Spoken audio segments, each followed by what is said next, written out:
ჩვენ მოვისმინეთ სპეციალური განცხადება გიგი უგულავას და ხა მოვისმენთ პრეზიდენტის პირველ კომენტარს გიგი უგულავას წინააღმდეგ წაყენებულ ბრალდებაზე და გარდა ამისა იმ კითხვებზე, რომელიც ამ ხნის განმავლობაში საქართველოს პრეზიდენტის მიმართ დაგროვდა. ბატონო მიხეილ, მოგესალმებით, ძალიან დიდი მადლობა, რომ დავთანხმდით ჩვენთან ინტერვიუზე. პირველ რიგში ეს არ იყო გათვალისწინებული ამ კითხვებში, საღამოს ძალიან მნიშვნელოვანი რამ მოხდა, უგულავას ბრალდება წაუყენეს და ძალიან სერიოზული. და ამ ბრალდების საპასუხოდ გიგი უგულავამ მიიღო უპრეცედენტო გადაწყვეტილება, მან ვანო მერაბიშვილი დანიშნა თავის მოადგილედ. პირველ რიგში რა კომენტარს გააკეთებდით ამ ბრალდებაზე და რამდენად სწორია მერაბიშვილის დანიშნა მის მოადგილედ? მე ვფიქრობ პირველ რიგში გიგიმ ძალიან თვითონ ამომწურავად ისაუბრა. ჯერ ერთი მთავარი სალამ მერაბიშვილი დაინიშნებოდა პირველ მოადგილედ, პირველ მოადგილედ დაინიშნა სევდია უგრეხელიძე. და მე როგორც მე მესმის რატო გააკეთა ეს გიგი, იმიტომ რომ ახლა ბრძოლა მიდის ძალაუფლებისთვის. ეს თელი ლაპარაკი, თელი ეს თვეები, კვირეები, რაც მიდის ხელების გადაწევა. ეს რა თქმა უნდა ნაკლებია აქ ამას საერთო ქვეყნის ინტერესებთან, ხალხის ინტერესებთან, ხალხისთვის რაღაცის გაკეთების ცდილობასთან. ეს არის ბრძოლა ძალაუფლებისთვის. მთავრობა თვლის, რომ მას არ აქვს ძალაუფლება თუ ამ სასახლეში თვითონ არ სხდიდა და თუ რომელიმე ადგილობრივ მმართველობაში ვინმე სხვაზის. აქედან გამომდინარე, პირველ მოადგილედ სევდია უგრეხელიძის დანიშვნა ნიშნავს იმას, რომ თუ ისინი შეეცდებიან სასამართლო წესით გიგი უგულავას ჩამოშორებას ამ ბრალდების შედეგად მერის თანამდებობიდან, მაშინ მერი ავტომატურად ხდება სევდია უგრეხელიძე. სევდია უგრეხელიძე მე მიმედია რომ სიტუაცია არ დადგება, იმიტომ რომ იმედია რომ სასამართლო ამ შემთხვევაში იბრძელებს და სწორ გადაწყვეტილებას მიიღებს. მაგრამ თავისთავად სევდია უგრეხელიძე ძალიან ფუნდამენტურად სწორად მოაზროვნე ხალბატონია. მე ბოლო დღეებში ხოჩოს უყურებდი ამ ზეწოლის ქვეშ როგორ ღირსეულად ეჭირა თავი. მე ის მახსოვს 90-იანი წლებიდან როგორ ღირსეულად ეჭირა თავი ძალიან რთულ სიტუაციებში. ეს არ არის რომელიმე პოლიტიკური ბანაკის ესეთი წევრი, იმიტომ რომ დღევანდელ პარლამენტში ორივე მხარეს ხედან ხალხი, რომელსაც ის პირადად არის დახმარებული და უსრულიად უანგაროთ. ათასობით თბილისის არის დახმარებული, ამიტომ სევდია უგრეხელიძე აქ აღმოჩენა ძალიან მნიშვნელოვანი. რაც შეეხება ვანოს, ხო, ეს პოლიტიკური გადაწყვეტილება რა თქმა უნდა, იმიტომ რომ ახლა როგორც ჩანს ბრძოლის ხაზი შემდეგ გადის თბილისის მერიაზე. რო დაუბრუნდით ამ თვითონ ამ ბრალდების თემას, ბრალდების თემა ჩემთვის სრულიად ნათელია რაც ხდება. ეს რიყის თემაა. თქვენ თუ დააკვირდით, რომ ამ რიყეს ლაპარაკი არის პირველი დღიდან რაც ეს თავი მოვიდა. ლაპარაკი დაიწყო იმით, რომ უნდა დაინგრეს შვიდობის ხიდი, ეგრეთ წოდებული შუშის ხიდი, უნდა დაინგრეს ეს ახალი კულტურის ცენტრი და თეატრის შენობა, ეს პარკი იქ არ უნდა იყოს. მე ბიძინა ივანიშვილს ვიცნობ დიდი ხანია და პირველი დღიდან როცა ვიცნობ, აინტერესებდა რიყე და ეს მიწა. მე ამის შემიძლია დადასტურება პირადი ინტერესი ქონდა ყოველთვის. ამ მიწაზე ის ყოველთვის იბრძოდა სხვაჩუს პატარკაჩულთან, ორი რუსი ოლიგარქის შეტაკება იყო ამ მიწის თაობაზე. შემდეგ მესამე შემოვიდა თუ არ ვცდები დავით იაკობაშვილი, რომელიც ასევე რუსი ოლიგარქია, ერთ-ერთი დიდი კომპანიის, ასევე რუსი მილიარდერი ქართული წარმოშობის. ასე რომ რიყე არის ძველი თემა და არაფერი კავშირი არ აქვს ბოლო თვეების და ბოლო წლების მოვლენებთან. თუ მე ეს თემა მახსოვს 2020 წელს. ახალი ბრალდებები, ბატონ მიხეილ, თუ შეიძლება პირველ ეპიზოდთან დაკავშირებით ესეთი არის, რომ ფინანსთა სამინისტროს საგამოძიებო სამსახურის ბრალდება გახსნილია იმჟამიდელი ხელისუფლების მიერ ტელეკომპანია იმედის ხელში ჩაგდების დანაშაულებრივი სქემა. რამდენადაც მე მითხრა ჩემმა პროდიუსერმა, მთავარმა პროკურორმა თქვენც დაგადანაშაულოთ, რომ თქვენ იყავით ამ სქემის მონაწილე და მეორე ეპიზოდი უკავშირდება საბიუჯეტო თანხებით პარტია ერთიანი ნაციონალური მოძრაობის საქმიანობის თვალთამაგწურ დაფინანსებას, რომლის ორგანიზატორი იყო გიგი უგულავა. ასეთია ფინანსთა სამინისტროს საგამოძიებო სამსახურის განცხადება. მოდი ვთქვათ რეალურად, რომ სინამდვილეში ეს სიტყვების რახარუხი დანაშაულებრივი სქემა და რაღაცა ამდენი ლაპარაკის შემდეგ ხო მოვიდნენ იმ ლოზუნგით, რომ ბენზინის 1 ლარი მე მქონდა სახში. რომ ყველაფრის გაზის წილში ვიყავით, თელის წილში ვიყავით, სოფლის მეურნეობის პროექტების წილში ვიყავით, მაგრამ ამდენი ძებნის შემდეგ მე ხარ ვაპირებ ხა ოპონირებას ეს სამართლებრივი საკითხია ნამდვილად. მაგრამ რაც მოვისმინე, თუნდაც აქაც კი ვერ ამბობენ, რომ ვინმე რამე სადმე წაიღო. ამბობენ, რომ ვიღაცას მიცა და ეს ჩურმე თავრობამ მაშინდელმა გაადვილა. სიტუაცია არის ძალიან კონკრეტული. მიდის სამწუხაროდ ძალიან ცუდი ტენდენცია და ჩვენ ეს ვნახეთ ბოლო მოვლენების ფონზე, თუნდაც სხვა სისხლის სამართლებრივ საქმეებთან დაკავშირებით. ეს მე ძალიან მაწუხებს, იმიტომ რომ ეს არ ეხება მხოლოდ თანამდებობის პირებს არ ადამიანს, ზოგადად სამართლებრივი სისტემის მართლა უძიმესად ბოროტად გამოყენება და ეს არის პირველ რიგში დამანგრეველი ამ სისტემისთვის. ამ მასშტაბის მოვლენები როცა თბილისის საკრებულოს ყველას ხდომის წინ. საკრებულოს დიდ ნაწილს იდბარებენ დაკითხვაზე. მე არ გამიგია, რომ ხოლმე საქართველოში არასდროს არ ყოფილა და ვინც რა უნდა ელაპარაკოს, რომ ჩვენ დროს იყო კავშირი, წარმოუდგენლად ავანტყოფურ სიზმარში არ დამესიზმრებოდა შეიძლება ყოფილიყოს. ყველა ადგილობრივი მმართველობის წარმომადგენელი დაიბარეს მრავალგზის 25000 ადამიანი ყავთ დასაკითხთა სიაში. მე ასეთი რამე არ გამიგია არც აღმოსავლეთ ევროპულ ქვეყანაში. მე ასეთი რამე პირდაპირ გითხრა არ გამიგია არც რუსეთში. ხა რუსეთში სხვა მეთოდებით მოხდეს პუტინი ძალიან ბრუტალურით, მაგრამ ამ მასშტაბით და ასეთი ტიპის გამოყენება სამართალდაცვო ორგანოებში არ გამიგია. მე ვფიქრობ, რომ თვითონ ის ხალხი, ვინც მუშაობს ამ სამართალდაცვო ორგანოებში, საკმაოდ უხერხულად და საბოლოო ჯამში სიმართლე იპოვის გზას. უბრალოდ ერთი რამე არის, იგივე ამ რიყეზე. ამ ეს რიყე ხო დანაწილებული ხალხს და დღეს პროკურატურაში ის ხალხი, ვის საიმის გორაზე ქონდათ აშენებული ვილები. მათ ჩვენეთ რომელი ჩემი მთავრობის წევრს რომელ ჩვენ ლიდერს აქ სადმე სწორედ რიყესა დაკავშირებით იყო ბრალდებები ბატონ მიხეილ თუ შეიძლება იყო ბრალდებები რომ თქვენ ძალით ჩამოართვით ადამიანებს ფლობელობაში მქონდა ის ადამიანები არ იყო ადამიანებზე კი არ იყო ლაპარაკი არ იყო საუბარი კონკრეტულ თანამდებობის პირებზე ეს რიყე თქონდა დანაწილებული მე ძალიან კარგად მახსოვს მაშინ პროკურატურის მაღალჩინოსნებს პოლიციის მაღალჩინოსნებს მე თბილისის საკრებულოს თავმჯდომარე ვიყავი ეს ისტორია კარგად ვიცი ხა ბარსი და ხორჩა ვორდა ზუსტად იმ ხალხს ვაჩვენე ვიც საიმეს გორაზე ქონდათ მაშინ ეს დიდი სახლები და რასაც ვაჩვენებდი მე მრჩევალად თავრობის ხდობაზე ქონდათ ამათ დანაწილებული შემდეგ მართლაც და კიდე კარგი რომ ძირითადად იყო სულ უკანონო და ვისაც უკანონო არ ქონდა იმას კომპენსაცია მიცეს შემდეგ ამ ხალხს ეს და იყო განაწილებული რესტორნებად საეჭვო რეპუტაციის დაწესებულებად ჩვენ ყველას კარგად გვახსოვს იმიტომ რომ თბილისის ცენტრში ხდებოდა ეს ყველაფერი და ეს თითოეული ტკაველი მიწა იყო დანაწილებული ამის შემდეგ ეს ყველაფერი წავიდა იქიდან შეიქმნა საჯარო სივრცე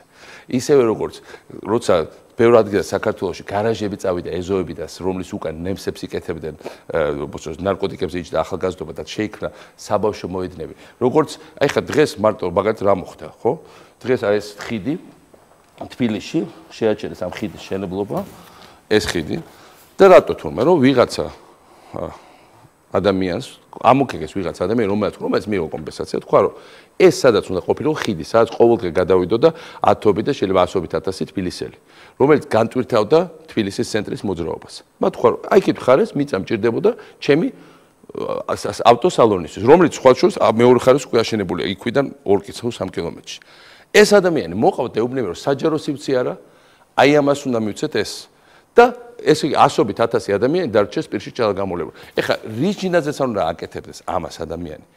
ეს რა პოლიტიკას გობა. როდესაც კერძო საკუთრებასთან მოდის წინააღმდეგობაში, კონკრეტული ადამიანების კერძო საკუთრებასთან, ბატონ მიხეილ, მაშინ აპელირება საჯარო ინტერესზე. კონკრეტული ადამიანების კერძო საკუთრება. კონკრეტული ადამიანების კერძო საკუთრება იყო ხელყოფილი 9 წლის განმავლობაში. კონკრეტული ადამიანების კერძო საკუთრება შევარდნაძის ჩინოვნიკების ხელყოფილი კი არ იყო, კანონიერად იქნა დაბრუნებული საბჭორო კანონი. ესენი ჩვენ არ ლაპარაკობთ. არა, მოიცა კონკრეტულ ადამიანებზე, რომლებიც მიიყვანეს პროკურატურაში. რომელსაც დააწერინეს განცხადებები და ფოსთან დაკავშირებით. თუ დამაცეთ ვიტყვი.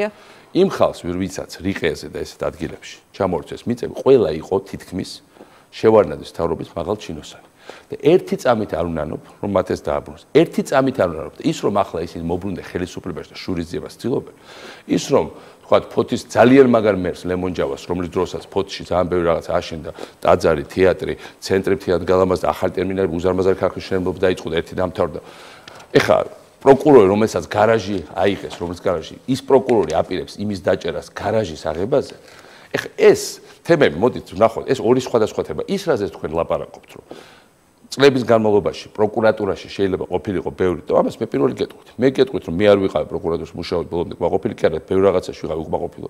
მე ვიყავი უკმაყოფილო იმით რომ მაგალითად საკონტროლო შესყიდვების ინსტიტუტი რომელიც მათ გააკეთეს შემდეგ, რომელთაც მაგალითად თავიდან როცა იუსტიციის სახელმწიფო აშენებით თქვათ სახელმწიფო კონტრაქტები, იქ ნორმალური იყო როცა შედიოდი და ჩინოვნიკს და მოხელეს რო არ მოეპარა, მაგრამ იგივეს რო აკეთებდი თქვათ ელიავას ბაზრობაზე რაღაცა ჯიხურის მეპატრონის მიმართ და თან ამას ვინც აკეთებდა, იმას პირდაპირ გეგმასავით ქონდა, გამომუშავებაზე ქონდა, რომ და პროვოკაციას მოყავდა ადამიანი და ამაში პროკურატორი იყო ჩარეული, ეს რა თქმა უნდა იყო ბოლოტად გამოყენება ძალაუფლების და მე მიმაჩნია, რომ ეს იყო ერთ-ერთი უმთავრესი შეცდომა, რასაც ჩვენი სამართალდაცვო ორგანოები აკეთებენ და რასაც სამწუხაროდ ახლა დღევანდელები 100 მაგათი მეორებენ. ამიტომ თქვენ მაშინაც მიგაჩნდათ რა შეცდომა იყო? მაშინაც მე მიმაჩნდა ჩვენ დავიწყეთ. რატო ვერ აღკვეთეთ? ჩვენ დავიწყეთ პროკურატურის რეფორმირება, ეს მარტო შუშის შენობები არ იყო, არამედ ბევრი რაღაც გაკეთდა. სამწუხაროდ იყო რაღაც მომენტში ეს გაიჭედა, იმიტომ რომ აქ ორი ინტერესი იყო. ერთის მხრივ ჩვენ გვიდოდა ბიუჯეტის გათეთრება და საქართველოს მართლა გათეთრა, მართლა ეგეთი სუფთა ეკონომიკა იმ გაგებით, რომ ყველაფერი მიდიოდა გადასახადებში, ჯიბეებში აღარ მიდიოდა ეგრეთ წოდებულ ადკატებში. ეს ყველაფერს ამ ყველაფერს მივახციეთ, მაგრამ მეორეს მხრივ მანდა ჭამაში მოდის და გაჩნდა მათ შორის პროკურატურას გაუჩნდა ეს ინსტინქტი, რომ მეტი შემოსავლები როჯეს მეტი შემოსავლები, რომ ასაშენებელი გვაქვს თელავის ცენტრი გვაქვს გასაკეთებელი, ბათუმში რაღაცები გვაქვს ასაშენებელი, ქუთაისში რაღაცები გვაქვს გასაკეთებელი. ამან გამოიწვია რეალურად სამწუხაროდ გადამლაშება და ბიზნესთან მიმართებაში ეს პრობლემები ნამდვილად შეიქმნა. ეს არის ის, რასაც თქვენ ნანობთ, რომ თქვენ თქვით, რომ ამას არ ნანობთ, რაც შევარდნადეს ჩინოვნიკების ნამდვილად რიყეზე რაც გაკეთა ამ ქონების გაწევის და საჯარო სივრცის და პარკის შექმნის კუთხით ნამდვილად არ ვნანობ. ეზოებში რაც გავაკეთა 1000 მოედანი საქართველოს სათამაშო ბავშვების და გავწიეთ გვერდზე ბევრი სხვადასხვა ეგრეთ წოდებული კერძო ინტერესს იმას არ ვნანობ, რა თქმა უნდა იმ პირობებში როცა ჯიხურებში, პატარა მაღაზიებში შედიოდნენ ადამიანები და საკონტროლო შესყიდვების პუნქტები, საგადასახადო სპეციალურად მოყავდა პროვოკაციას და ესეთ რაღაცები, რა თქმა უნდა ეს იყო ცუდი. ეს იყო ძალიან ცუდი და პროკურორი ადეიშვილს ბატონო მიხეილ. ეხლა ზურაბ ადეიშვილს რატო წავიდა ის? ზურაბ ადეიშვილი ჯერერთი მინდა თქვა რომ ყოველთვის არჩენებამდეც მეუბნებოდა რომ არჩენებში წავიდოდა როგორი შედეგითაც არ უნდა დამთავრებულ არჩევნები ეს ერთი მეორე მე მიმაჩნია რომ ძალიან დიდი დამსახურება ქონდა ნამდვილად თავის ქვეყნის წინაშე და ეს საერთოდ არ იწვევს იმიტომ რომ ზურა გარდა ყველაფრისა რასაც თვითონ სამართლის კორუფციას და ბრძოლა ეს ჰაერიდან კი არ ჩამოვარდა რაღაც კორუფცია საქართველოში მართლა ყოველდღურად დამარცხდა და ეს ხალხისთვის არის კონკრეტული რაღაცა უმაღლესი რომ აღარ გართმევენ ფულს ახალგაზრდაობა მეც არ იცის იმიტომ რომ აღარც იცის როგორ გამოიყურება ჯერჯერობით არ იცის რომ პატრული ქუჩაში ფულს არ გართმევს რომ კონტეინერებზე ფულს არ გართმევენ კარგოზე საბაჟო ეს ყველაფერი გააკეთა ამ ხალხმა მაგრამ რაღაც ეტაპზე რაღაცეები ძალიან ცუდად გამოვიდა და რაღაცეები აშკარად გადააჭარბეს ძალაუფლებას და რაღაცები არ უნდა გაკეთდეს. თქვენ არ შეგეცოთ ამის შეჩერება როგორც პრეზიდენტი? ის რომ მე ბევრ რაღაცა აქ არის ბალანსის საკითხი. მოდით ნახოთ, რას მივახციეთ და რისი გაკეთება ვერ შევძლებთ.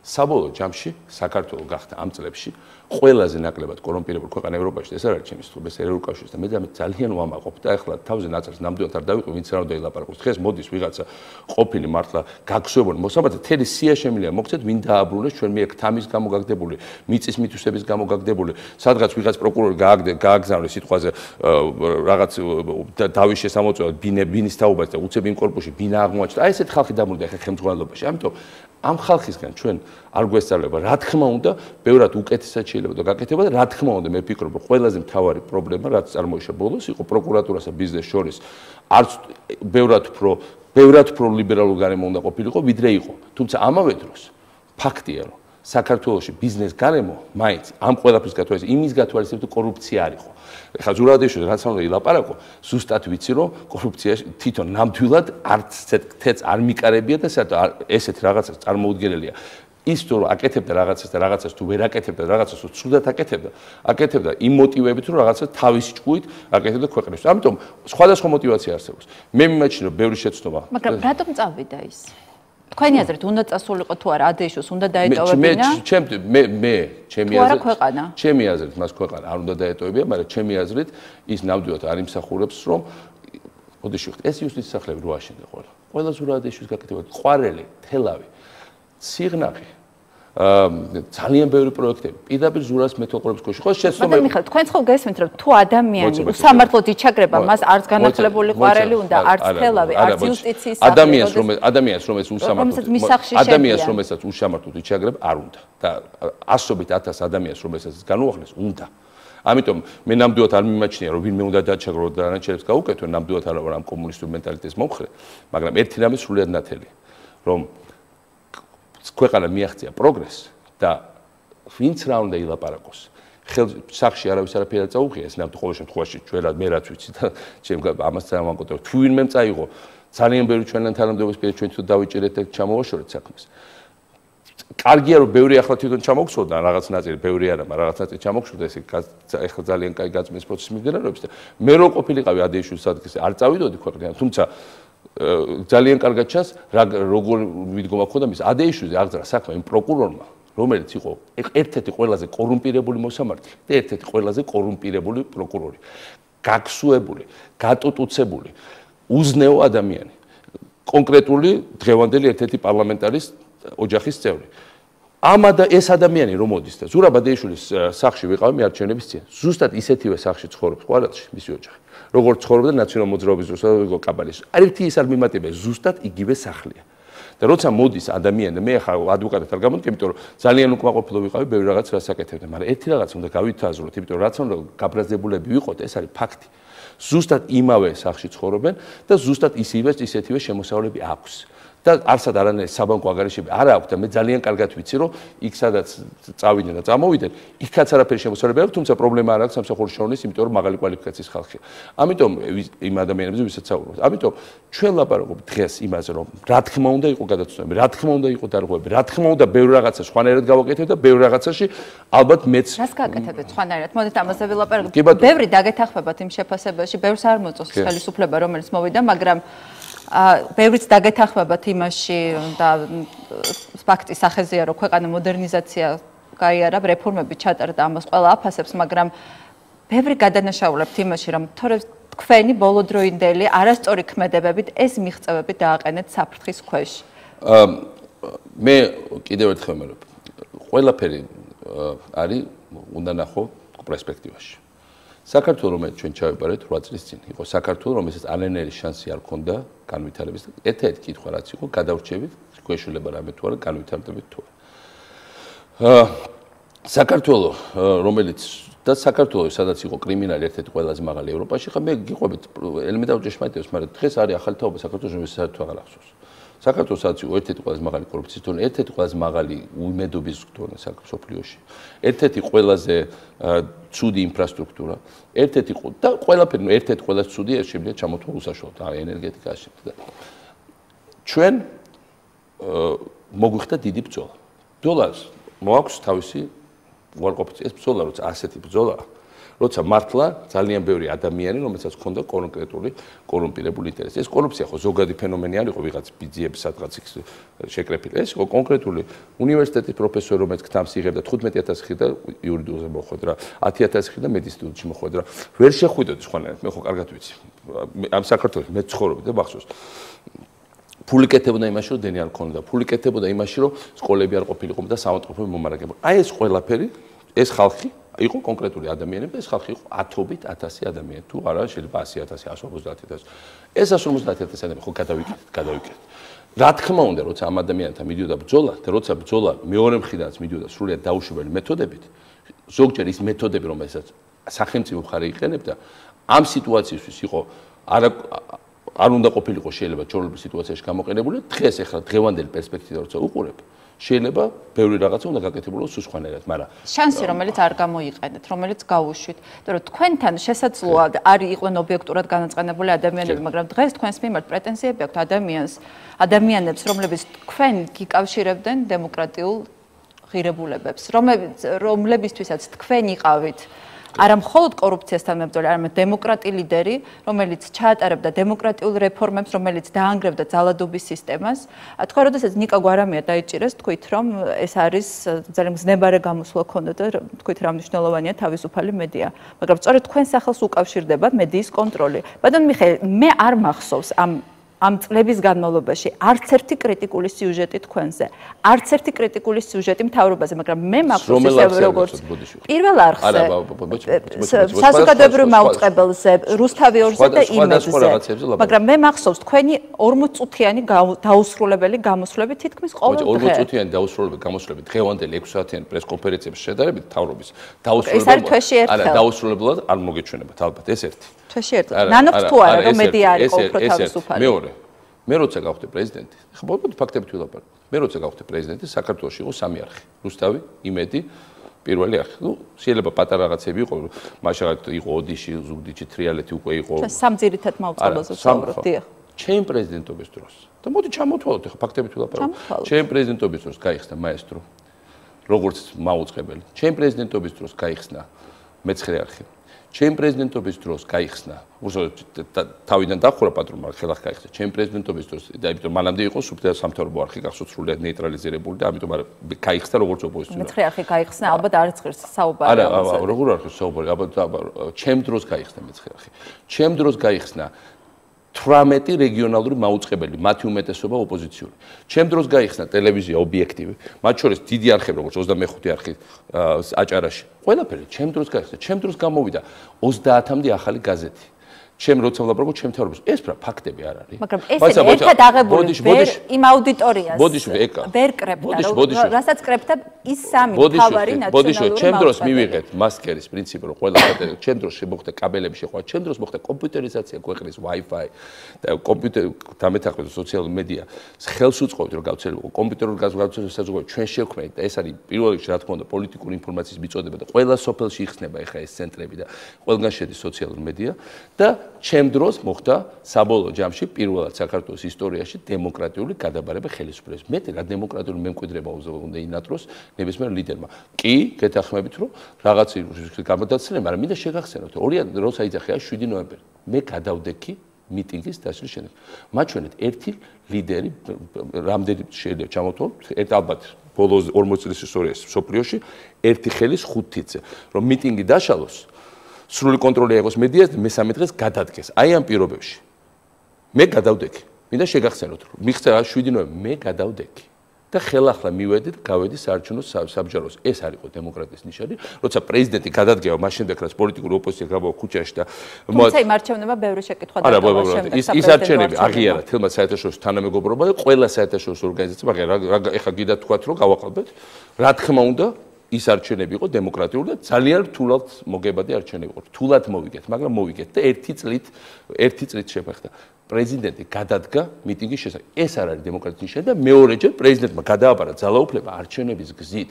ორი მთავარი ტესტი დემოკრატიის ჩაბარდა და პრესაზე მოგახსენეთ ჩემი აზრით. ეხლა რომელიღაც არხებში მეტი გავლენა იყო მთავრობის და რომელიღაც არ არის, ეს არის პლურალიზმი. ზოგი არხი არის დღევანდელი არხებიც ვიც კერძო საკუთრებაში როცა არის, იმედი არასოდეს არ აკონტროლებდა რომ არ აკრიტიკებდა ბადრი პატარკაჩვილის როცა იყო ბადრი პატარკაჩვილის, მეცხრე არხი ბუნებრივია არასოდეს არ აკონტროლებდა აკრიტიკებს პრემიერ-მინისტრს, მე აუდიტორიამ უნდა განსაჯოს, რომელი არხი უნდა იმის მიხედვით თუ მისი პოლიტიკური გემოვნება როგორ არის, თავარი იყოს პლურალიზმი. მე გამიხარდებოდა რომ ყველა არხზე იყოს ერთნაირი დონე კრიტიკის და თვით კრიტიკის, მაგრამ ეს არ არის სოფლიოს თითქმის 10 ქვეყანაში, ალბათ საქართველოში თითქოს არ იქნება.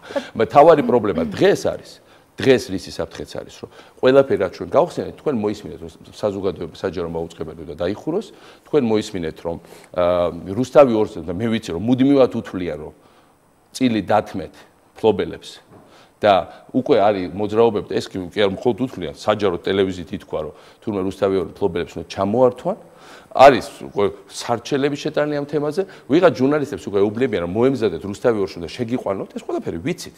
და როგორც კი დღეს ვსტუნებაა, რომ ყველაფერს, რასაც ჩვენ მივახცეთ ეს მთელი წლები, ისევ დატრიალდეს უკვე და გადავახვიოთ 90-იანებში. 90-იანებში იყო მხოლოდ 3 არხი. მინდა შეგახსენო, მხოლოდ 3-4 გაესთ. და არ იყო სოციალური მედია. ყველაფერი ეს მოიტანა ბოლო წლებში. მე ნამდვილად არ მithქვა, რომ მე მოვიტანე, იმიტომ რომ დრომაც მოიტანა, მაგრამ ჩვენ ნამდვილად ამას ხელი შეუწყეთ ბევრი გაგება. მაგრამ ბატონო მიხეილ, საბოლოო ჯამში თქვენ საუბრობთ და ეს მართალია, მაგრამ აუდიტორიის თვალსაზრისით ეს 3 არხი მოიცავდა გაცილებით ფართო აუდიტორიას და დანარჩენი არხები იყვნენ მარგინალიზებული, მათ მხოლოდ არჩევნების წინ მასტქერი იყო ნამდვილად ძალიან მნიშვნელოვანი გადაწყვეტილება, ამას ყველა ძალიან დადებითად აფასებს, მაგრამ საბოლოო ჯამში ამინც ქმნიდა 3 არხი. თქვენ რამდენი წელი რაც საზოგადოება მოწყობაზე მუშაობთ? საზოგადოება მოწყობაზე მუშაობ 4 წელი. ხო პატიჟებთ ყველა აზრის წარმომადგენლებს. კი, მაგრამ ეს რომელი არ ქმნის რომელი პრეზიდენტს უხდება ხომ? ეხლა მიყვებით პირდაპირ ეთერში ზივართ, მეუბნებით რომ ბოლო 4 წელი იყავით თავისუფალი თქვენ რესპონდენტების დაპატიჟებაში და თან მეუბნებით რომ ჩვენ თურმე ვაკონტროლებთ. ეს ხო ეხლა ფაქტებით ვლაპარაკობთ ხო? აგერვართ, მაგრამ ბოლო 4 წელი ხარ პირდაპირ. თქვენზე გინახავთ რამე კრიტიკული სიუჟეტი ამ არხზე? ზოგ არხზე მინახავს, ზოგ არხზე მხოლოდ კრიტიკული სიუჟეტი მინახავს. არა, ზოგ არხზე არ, ამ არხზე. მე სხვა კითხვა მინდა დაგისვა და აი ეს სწორედ ამ არხების მიერ შექმნილმა თქვენთი სასურველმა და არასრულფასოვანმა რეალობამ. ხომ არ პოლიტიკური ინსტინქტებში ხომ არ მოგატყუათ იმ თვალსაზრისით რომ ლიდერით დაღრილობა, ბატონ მიხეილ, დგება ყველა ცივილიზებულ ქვეყანაში. თქვენ ხართ ამ ქვეყნის სათავეში უკვე 9 წელია და ეს დაღრილობა ბუნებრივია. ამ დაღრილობას ემატებოდა თქვენი მუდმივი გამოჩენა ეთერში, ყოველდღიურ რეჟიმში, ამ დაღრილობას ემატებოდა გაურკვევლობა, დარჩებოდით თქვენ საპრეზიდენტო არჩევნების შემდეგ ქვეყნის ლიდერად, ანუ მოირგეთ თუ არა მართლაც თქვენს თავზე კონსტიტუცია თუ არა. კაფეო პასუხები არ იყო ამაზე გაცემული თქვენს მხრიდან არჩევნების წინ. ამის პასუხი იცოდა ყველა ჩემი თანაგუნდელმა. მაგრამ ხალხმა არ იცოდა. არა, და ამის პასუხი მე ვფიქრობ ჩვენი ხალხი ნამდვილად ძალიან გონიერია და მშვენივრად იცოდა. მე არაერთხელ თქვი, რომ საქართველოში იქნება ხელისუფლების ცვლა და ნამდვილად ეხლა კიდე ერთხელ მინდა დავადასტურო, რომ ვაპირებდი პოლიტიკიდან საერთოდ წასვლას, რო ყოფილიყო ჩვეულებრივ, რასაც ვარაუდობთ, რომ ნაციონალ მოძრაობის. რატო არ თქვით ეს? არა, იმიტომ რომ სამაგიეროდ ეს გამოიწვევდა იმას, რომ შეიძლება ესეც ყოფილიყო ჩვენი მარცხის საფუძველი. ეგ ყოველთვის არის ძალიან ფრთხილი ხაზი, მაგრამ კონსტიტუციის არ ყოფილა არავის მორგება, იმიტომ რომ 1% შანსიც კი არ იყო. ხა მე მართლა ვერავის ვერ ვათქმევებდი, რომ პუტინივით, ეხლა საქართველოს რეპუტაცია ბევრად მეტია ჩემთვის, ვიდრე ჩემი ნებისმიერი ყველაფერი რაღაცა. თელი ეს წლები ვაშენებით დემოკრატიულ საქართველოს რეალობაში და იმიჯსაც და გაგებასაც. თქვენ როგორ წარმოგიდგენიათ, რომ მე ვაპირებდი ბოლო ჩემი გამოჩენა გამემსრულებია ვილნიუსის სამიტით, იმიტომ რომ საქართველოს მიიღებდა ევროკავშირის პერსპექტივას წელს ნოემბრის დასაწყისში. და ამ სამიტზე მივიდოდი და ვეთყოდი, რომ გამარჯობა, სხვა შორის მე შემდეგ პრემიერ-მინისტრი ვინ მოგცემდა ევროკავშირის პერსპექტივას. ჩვენ ვაპირებთ, რომ ნატოში შემდეგ გაფართოების არხში მოხდა 2004 წელს. ვინ მოგცემდა ამას? იმას კი არ დაგმობდნენ, არავინ არ დაგმობდა. ვეთყოდა, კაი, ერთ-ერთი ასეთი ქვეყანა, მაგრამ ეს ყველაფერი ჩაგვეკეტებოდა. ეს ყველაფერი იმდენად დიდი მემკვიდრეობა იყო ჩემთვის, მართლა იქ ყველანაირი გაგებით, რომ ეს იყო ნამდვილი გეოპოლიტიკა იყო და რა არის ევროკავშირის პერსპექტივა? ევროკავშირის პერსპექტივა, ევროკავშირი რუკაზე გვსვავს, როგორც მომავალში ევროკავშირის შესაძლო წევრს. ამაზე შევარდნაძიროს. თავიდან რო ლაპარაკობდი, მართლა ხა როგორც ბევრი გიშ მეძახის, უცხოელებიც შეიძლება გიშ დაეძახებებთ, რომ წარმოდგენა შეიძლება აი აქ ვიყავით რომელშ. ამიტომ ეს საერთოდ შეგიძლიათ გამოგერიცხათ. არა, ამას არავინ არ გამორიცხავდა. ეს ერთი, მეორე ხა ლაპარაკი იმაზე, რომ ბექცელი გამოსვლები. ეგა მე დავდიოდი თელ საქართველოს. დღეს მე ვიყავი რობიტაშვილების 807 სულიან ოჯახში, რომელსაც მოუხსნეს დახმარი რუსთავში და მეორე ოჯახი იყო კიდე იქვე 6 სულიანი ადგილობრივი მეზობის. ეხლა მე რატო ვიყვები მას? მე ვარ საქართველოში 1000-ობით ოჯახში ნამყოფი. მე არ მჭირდებოდა მედიის შექმნილი სურათი. მე მედიის სარკეში არ ვიყურებოდი ტელევიზორს, იშვიათად თავდით თუ ამჯერად საღამოს. ყოველ დღე დავდიოდი ყველგან. ჩემი ვერტფრენდის იცნობენ საქართველოს თითქმის ყველა სოფელში. ჩემმა კორტეჟს გაუვლია თითქმის ყველგან. ნამყოფი ვარ 1000-ობით ოჯახში. ვიცნობ 1000-ობით ადამიანს პირადად მახსოვს მათი დაბადების დღეები ხშირად ხშირად ხდება თქვა მახსოვს მე 7 კლასში რო იყო და ახლა მე 4 კურსზე როა და ასე. ეს აი რატო ვიძახი რობიტაშვილებს ოჯახს? დღეს რობიტაშვილებს ოჯახი მივიდა ნახე ეს დამშორო ოჯახი რომლის ოჯახის მამა მუშაობდა ჩვენ მიერ დაწყებული ავტობანის მშენებლობაზე მე გზების მშენებლობა შეაჩერეს მაგრამ ერთი თვის ხელფასი აუღია საბრალოს და უთხრეს რომ უიმე კომპიუტერში ამოვარდა ხელფასი აგიღია და შეუმცირეს ამ ხელა ოჯახს რომელიც ავანტყოფი ბავშვი ყავდა და უსაყვარლეს ბავშვი ყავდა ძალიან კარგი შეშის ფული არ აქვს და შეშის გუბერნატორი ხდება სარდაფში ცხოვრობ დახმარება საგამოსვლას ხდება მინისტრები გამოდიან დავალება აქვს რომ ყველა ჩემ გამოსვლას უპასუხო და გამოდის ჯანდაცვის მინისტრი ისტორიებს სათვალებს კაბინეტი ეს კაცი არ გამოსულას დანიშნულ კაბინეტში იქ შედის და იკეტება კაი კაცია შეიძლება აბობ რომ კაი კაცია სანდრა იცნობს და იძახს რომ კარგი თერაპევტია კაბინეტიდან არ გამოსულა საერთოდ კაბინეტი და იძლევა რომ აი ესე ჩვენ გვაქვს მრუდიო და აი მრუდის თანახმადო ამ ოჯახს მართლა უნდა მოხდეს გახმარება და მეორე ვიღაცა ღიპიანი ეს ახალი რაღაცა ეს შაპერანგიანი შენო არ მიზა არავის შეურაცხყოფა მე ვიყავ ყველა თავის გემოვნება ჩაცმის მაგაში რა ლაპარაკობ მაგრამ იძახის რომ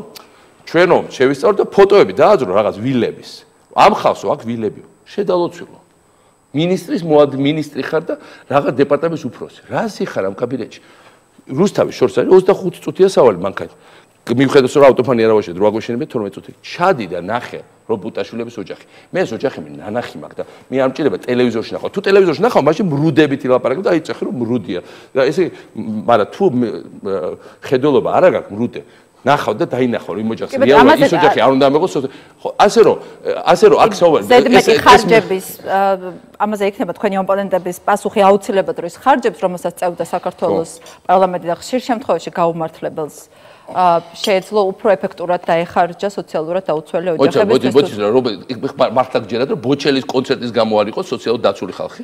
ეხლა ეს შეგვიძლია რამდენად ვილაპარაკოთ რომ ამათი უცხოური ვოიაჟების გამო, ბოჩელის გამო, იმის რა ქვია, ვინ იყო სტინგის გამო ხალხი იყო დაუცველი. ეხლა რა თქმა უნდა ხალხი შეიძლება ამ ტყუილებით ყვება 1 თვე, 3 თვე, 5 თვე, 9 თვე, მაგრამ ბოლოს აღმოჩნდება რომ ეს ყველაფერი არის ბლეფი. და ბოჩელით და რაღაცების კონცერტებით ბათუმში სტუდენტების ტურისტების რაოდენობა გაიზარდა ზუსტად 7-ჯერ. რა 7-ჯერ ბოდიში 100,000-დან გაიზარდა 1,500,000-მდე. ასე რომ და რამდენ ოჯახს შეუვიდა შემოსავალი, მათ შორის სოციალურად დაუცველ ეგეთ ოჯახს რამდენ შეუვიდა შემოსავალი. ამას რატო არ ვლაპარაკობთ? მართლა, მაგრამ ვიღაც გონია რომ სააკაშვილო წავიდა ისიამონა კონცერტის ყურებით და ამაში თავის გართობაში იხდიდა ფულს, ეს მართლა კალიგულა, საშინელი, ნერონი და კიდე ვიღაცა და ეს ადოლფ ჰიტლერი სინამდვილეში ყველაფერს აქვს ფასი. ბათუმში ჩააბნელეს დღეს ეს ანძა და უნივერსიტეტის ულამაზესი შენობა, რომელიც გააჩერეს და დააკონსერვეს, გამორთეს სინათლეები და ამაზე ფულს ვაკეთებთ. ზაფხულში ტურისტი აღარ ჩამოვიდა, ის ტურისტი ამის სანახავად ჩადის. რამდენ ოჯახი დაკარგავს შემოსავალს. ეს განათება ის კი არა მე მსიამოვნებს, რამდენიმე კვირა აღარ ყოფილა იქ საერთოდ. და რეალურად ის ხალხისთვის არის. ხალხისთვის არის რომ გზაც უნდა მიიყვანო, ესეც უნდა ააშენო, გაანათო, ხელი მოუმართო, სოციალურ დახმარება არ მოუხსნა, იმიტომ რომ ივას საჭმლის ფული თუ არ აქვს და ბავშვი თუ შიმში თუ კვდება, არანაირ კოშკები და ეს არ უშველეს. რა თქმა უნდა, ტოლვილებს სახლები უნდა აუშენო. დღეს ინფრასტრუქტურის სამიცოებს ხიდი ყულ არ გაჩვენო. მოყვა, რატო არ უნდა აშენდეს თურმე ხიდი? ეკოლოგიური კატასტროფა მოხდებაო თბილისში, სენჩიო თუ ერთი ხიდი დაემატებაო, იმიტომ რომ მანქანების გამონაბოლქვი მოახდეს ეკოლოგიურ კატასტროფას ახლა. ინფრასტრუქტურის სამიზრო რომელიც ყოველდღე მიყვება მე რატო არ კეთდება რატო არ უნდა გაკეთდეს რაღაცა ჯანდაცვის სამიზრო რომელიც ყოველდღე უნდა მომიყვეს აწე რატო არ იღებს ვიღაცა სოციალურ დახმარებას ბოდიში ვიხდი მაგრამ ადრე იყო მთავრობა რომელიც ყოველდღე გიყვებოდათ რომ აი ეს კეთდება და ხალხს ზოგს ხელში ქონდა ამოსული რა თქმა უნდა იმიტომ რომ ხალხის განვითარება არ აყვა და როცა დამშეული იჯექს სახში ეს გიყვებოდა ტელევიზიით და ამას ვეძახოთ პიარს და შეიძლება სწორი იყოს გაგინება ალბათ სწორი იყო რომ ნახე გვიყვება რაღაცებს და მე ასე შეერო მაგრამ ეხლა რას გვიყვებიან ეხლა გვიყვებიან რომ არაფერი არ იქნება კი ბატონო რას გვიყვებიან ეხლა ამაზე ამ ხელისუფლების წარმომადგენლებთან ბატონო მიხეილ თქვენ თქვით რომ ყველაფერს თავის ფასი აქვს მაგრამ პოლიტიკურ ფასზე მინდა ვისაუბროთ აღნიშნეთ რომ არ თქვით თქვენი პოლიტიკიდან წასვლის შესახებ იმიტომ რომ ამის გამო არჩევნები შეიძლება წაგეკოთ მაგრამ არჩევნები წააგეთ კი არჩევნების წინ მიღებული გადაწყვეტილებებიდან როგორ ფიქრობთ, რომელი იყო საბედისწერო შეცდომა? იყო თუ არა მათ შორის ახალაიას დანიშნა შინაგან საქმეთა მინისტრის პოსტზე? ახალაიას რეპუტაცია თქვენთვისაც ძალიან კარგად იყო ცნობილი. ეს ადამიანი არ სარგებლობდა კარგი რეპუტაციით, მისი სახელი იყო დემონიზირებული საზოგადოებაში, ახლა შემდეგ სასამართლომ გაარკვევს ეს რამდენად სწორი იყო, მაგრამ თქვენ საფრთხის ქვეშ დააყენეთ იმ ინსტიტუტის რეპუტაცია ამ ადამიანის დანიშნვით, რომელიც ყველაზე დიდი ნდობით სარგებლობდა საზოგადოებაში სახელმწიფო ინსტიტუტებს შორის. მე გეტყვით როგორ იყო ეს ჯერეთი და არ არის საიდუმლო. როდესაც ვალოს პრემიერ-მინისტრს საკითხი და დაყენების საკითხი დადგა, იმიტომ რომ ჩვენ გვჭირდებოდა მთავრობაში გადახალისება, გვჭირდებოდა იმისათვის რომ ვანო უნდა გვეთქვა რა არის მთავრობი რა არის შემდეგ და როცა თქვენი ძახთ რომ მე არ ვთქვი მე ვთქვი ვანოს დანიშნვით რომ ვინ იქნებოდა პრემიერ-მინისტრი ხარ ჩვენ ხო თქვით მაგრამ ეს მეცში გააბათილა ახალაიას დანიშნა იმიტომ რომ ეს იყო დაბალანსებისთვის გადაგვიდი ნაბიჯი ასე იყო არაერთხელ კითხვაზე ვინ იქნება საქართველოს შემდეგ პრემიერ-მინისტრის არჩევნების შემდეგ გაიცა ერთმნიშვნელოვანი პასუხი ვანო მერაბიშვილი ასე რომ მითხარით რომ არ გაგვიჩა პასუხი მეტი რა უნდა ხო თუ იცახოთ რომ დაუსაცებად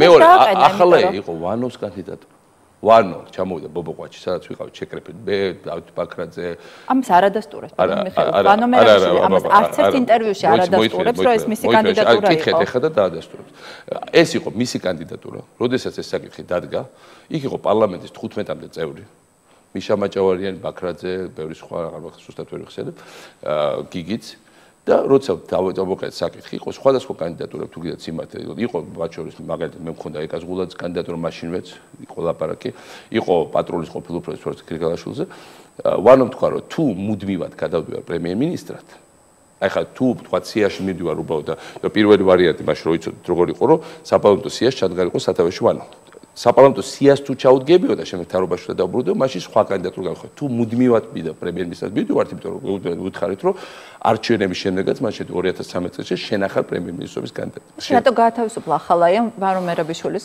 ეხლა მე ნამდვილად თქვენ უკეთესად ხართ ინფორმირებული ბევრი რაღაცის გამო შიგა ხა ბატონო თქვენგანაც ვერ მივიღებ მაგ არგუმენტს რომ არა ბოდი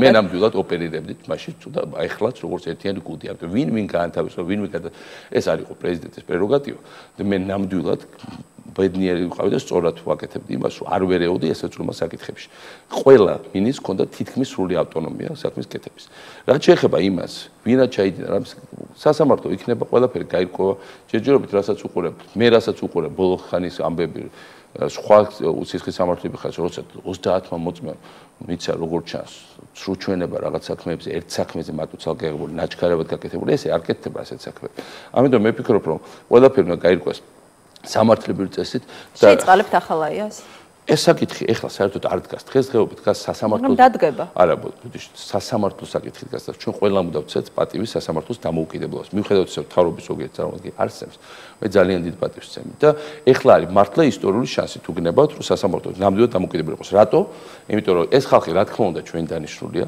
მაგრამ მე ადრეც ვეუბნებოდი პროკურატურას რომ ეცოდეთ რომ ამაზე როცა პროკურატურის ეწოლის ქვეშ ხშირად იყვნენ მოსამართლე მას პირდაპირ ვამბობ ვეუბნებოდი რომ ჩვენ დავნიშნეთ ამის წინამდე თქვენ სასამართლო რეფორმის მათქვევით მე ძალიან ვამაყობ ამ რეფორმით და რეფორმა მოიტანა თავის შედეგებს სასამართლო ჩემ პრეზიდენტის დასაწყისში ჰქონდა 6% თობის რეიტინგი და ყველა გამოკითხით ხო 60 მართლა წაიწია 90 არ ქონდა პატრულით მაგრამ 60%-ზე ავიდა რატო იმიტომ დავნიშნეთ ბევრი მაგარი პროფესიონალი მივეცეთ ინსტიტუციური გარანტიები დამოკიდებას მე არასოდეს არც ჩამიტარები იუსტიციის საბჭოს ხდება თუმცა შევარნაძე ატარებდა ხოლმე ყოველკვირეულად იმ საბჭოს წევრიც ვიყავი და მახსოვს იმიტომ რომ სპეციალურად ჩემი თავი დავიჭირე შორს სასამართლოდან მივეცეთ ძალიან მაგარი ხელფასები რომელიც დროულად იყიდნენ პირველი სასამართლო რეფორმა რატო ჩაგვივარდა იმიტომ 300 ლარი მივეცეთ და იმასაც 6 თვე აღარ აძლევდა სპეციალურად ხშირ შემთხვევაში და მე ვუთხარი პროკურატურას არაერთხელ სულ მალე ახალგაზრდა ჩვენ მიერ დანიშნული ამბიციური მოსამართლე იტყვის სულ არ მაინტერესებს მე თქვენი რეკომენდაცია და თქვენი წარდგენილი ბრალდება. მე ვიღებ ჩემ გადაწყვეტილებას და ვერაფერსაც ვერ ვუზავთ და სწორად ვერ ვუზავთ, იმიტომ რომ მას აქვს უკვე ინსტიტუციური გარანტიები დამოკიდებული. ერთადერთი რის გამოც ეს ხდებოდა, რომ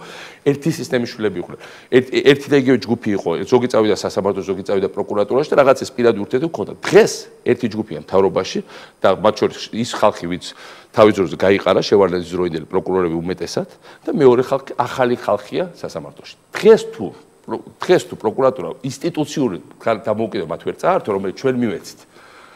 მაშინ ეს სასამართლო იქნება დამოუკიდებელი. ყველაზე მთავარიც მე ვამაყობ, რომ ეს სასამართლო არ არის კორუმპირებული. მოსამართლის თანაშემწე ია ბარამიძე. მე მივიღე ამ კაბინეტში და ვამაყობ, რომ ასე ხალხი შექმნა ჩემ მიერ მათ შორის ჩატარებული რეფორმა.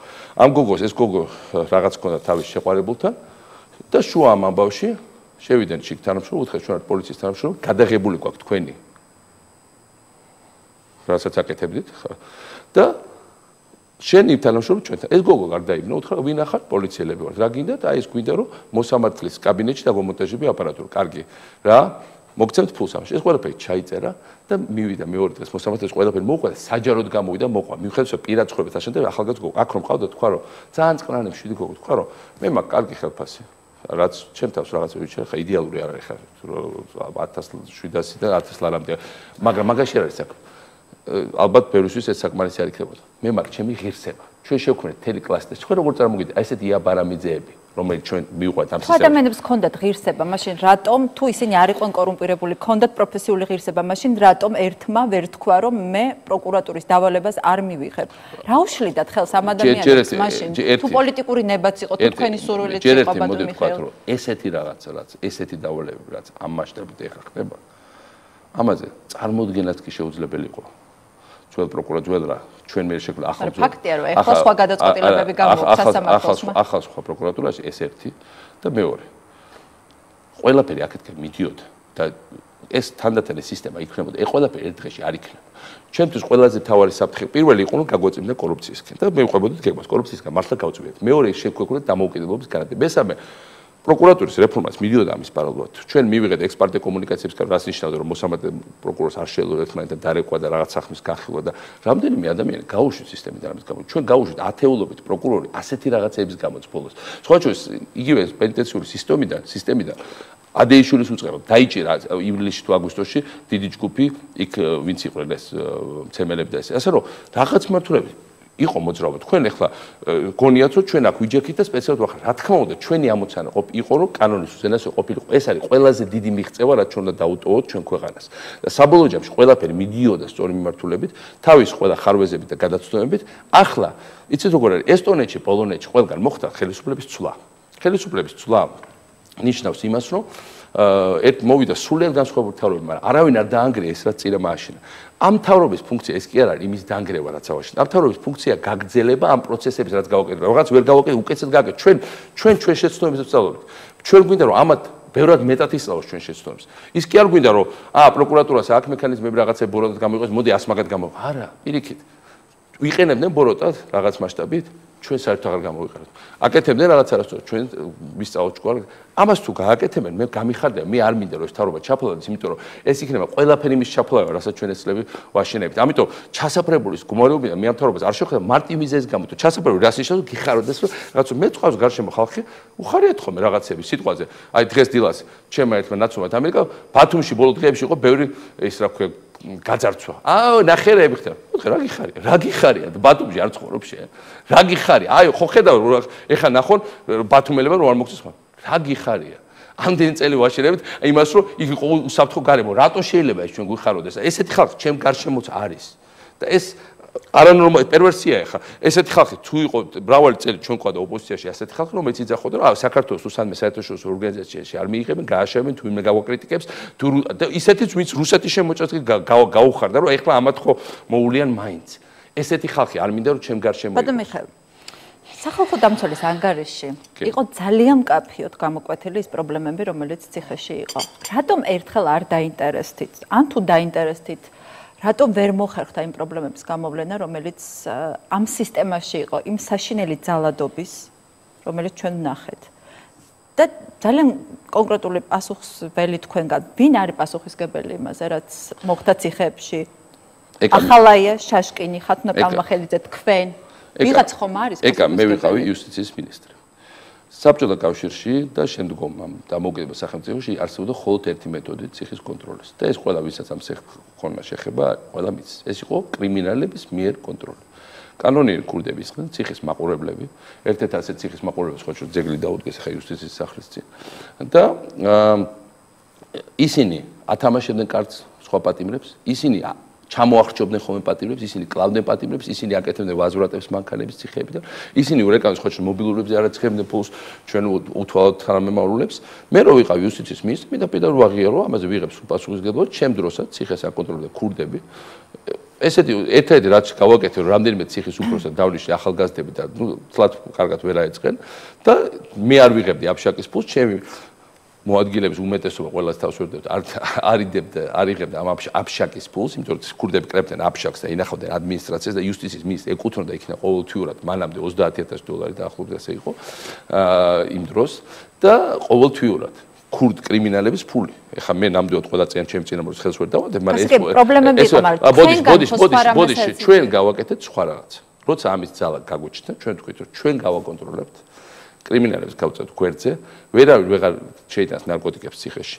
ვერავინ ვეღარ დარეკავს იქნა ვერ გააკეთებს ვაზრats, ვერავინ ვერ გააკეთებს, ვერავინ ვერ ათამაშებს აზარტულ თამაშებს და მით უმეტეს ვერ მოკლავს პატიმრებს და ვერ ჩამოახჩობს, მაგრამ როდესაც ამის გაკეთება მოინდომეთ, ჩვენ რა თქმა უნდა არ ქონდა ამის ცოდნა, არც გამოცდილება. ამიტომ რა თქმა უნდა აქ მოხდა ბევრი გადაცდომა. და რა თქმა უნდა მე ამ გადაცდომებს არ ვამართლებ. დღეს ამიტომ რა თქმა უნდა ჩვენ ყველანი ვართ პასუხისმგებელი იმაზე რაც მოხდა.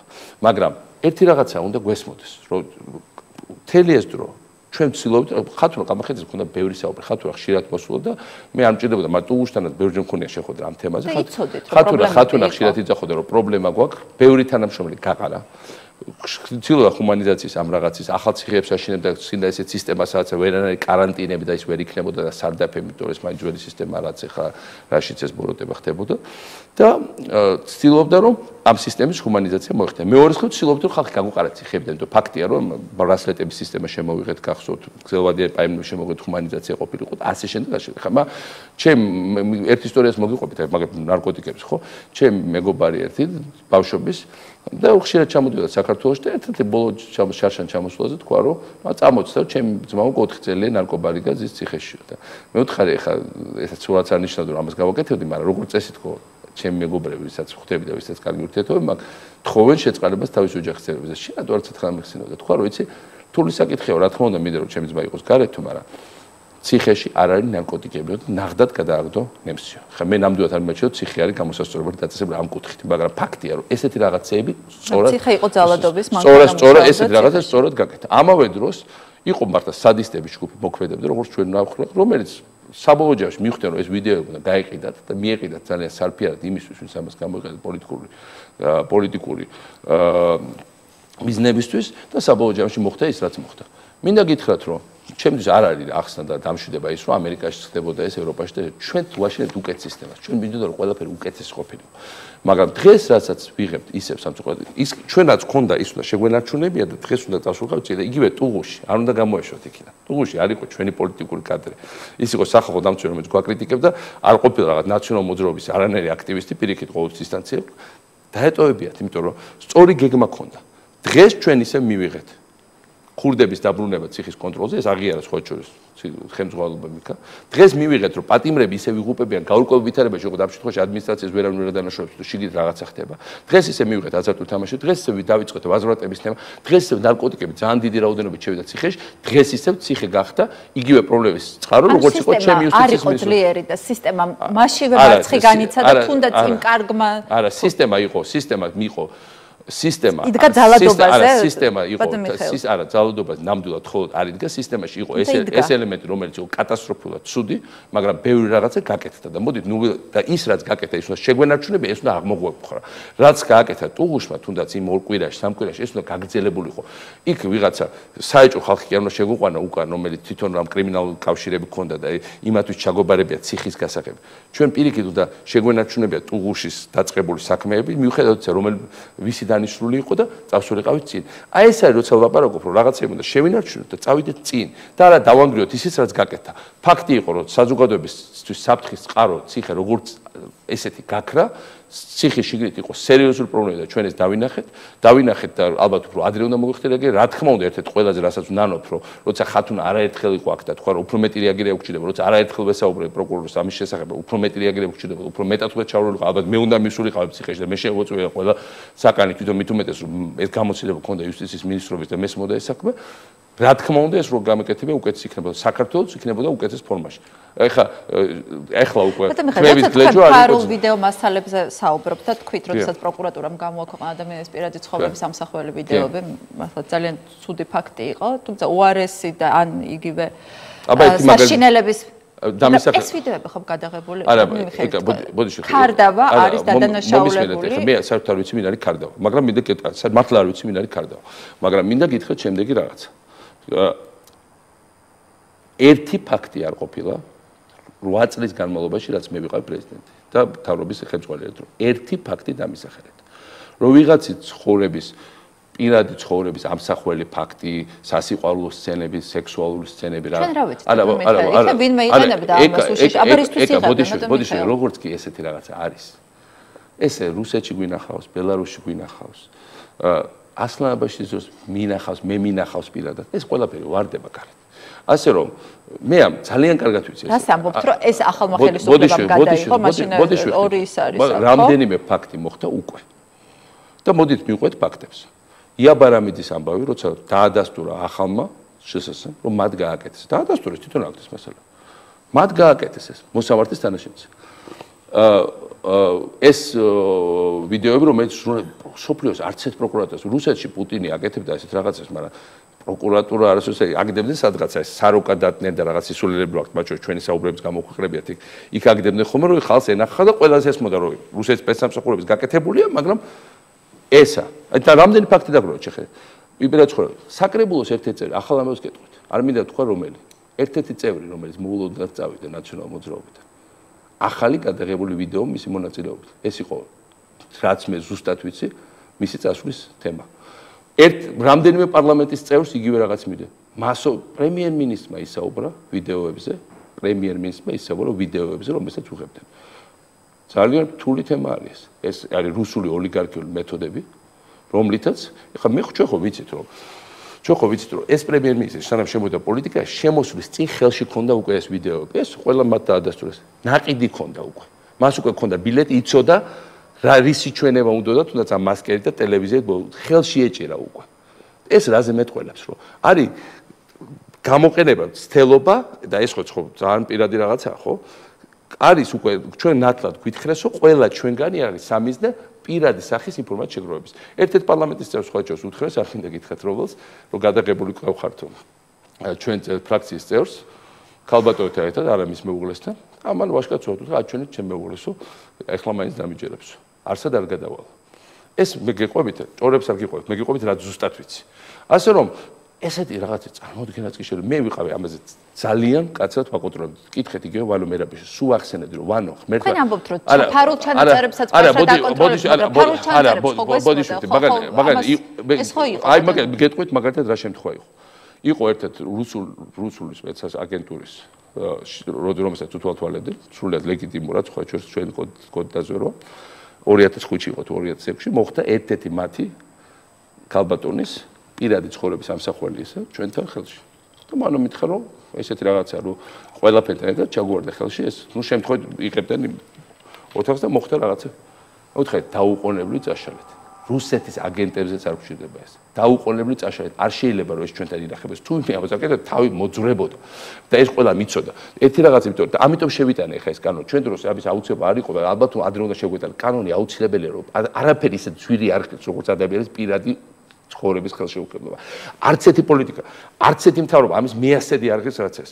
არ შეიძლება ამის ეხლა ჩვენ ნამდვილად დავალებული აქვს ამას გამოსვლა უკვე ხوارში 1 2 5 6 7 შემთხვევა დაგროვდა. ფარული ჩანაწერები რომელიც გამოქვეყნდა და რომელიც ეკა ისინი ამბობენ ამას, მაგრამ ფაქტია რომ ეს შემთხვევები ბოდიშვიხთ, მაგრამ კიდევ ერთხელ ჩვენ დროს ეს არ გამოქვეყნებულა, ისინი ამბობენ ამას. ამის გადამოწმების საშუალება მე არ მაქვს, მაგრამ მე დაცვის უფროსი რითი დააშანტაჟეს მასინი ივანიშვილის ბატონ მიხეილს. სწორედ ეს ბრალდება იყო, რომ ამით დააშანტაჟა საქართველოს ბაში და ხელისუფლება. უამრავი ახალი შემთხვევა, როცა ესენი არის საჯაროდ გამოქვეყნებული და კიდევ ერთხელ როცა ამას ვიღაცა აგროვებს, როგორც წესი აგროვებს, იმიტომ რომ გამოქვეყნებს. თუ ამას არ გაქვეყნებს, მაშინ შანტაჟის თემა არ არსებობს.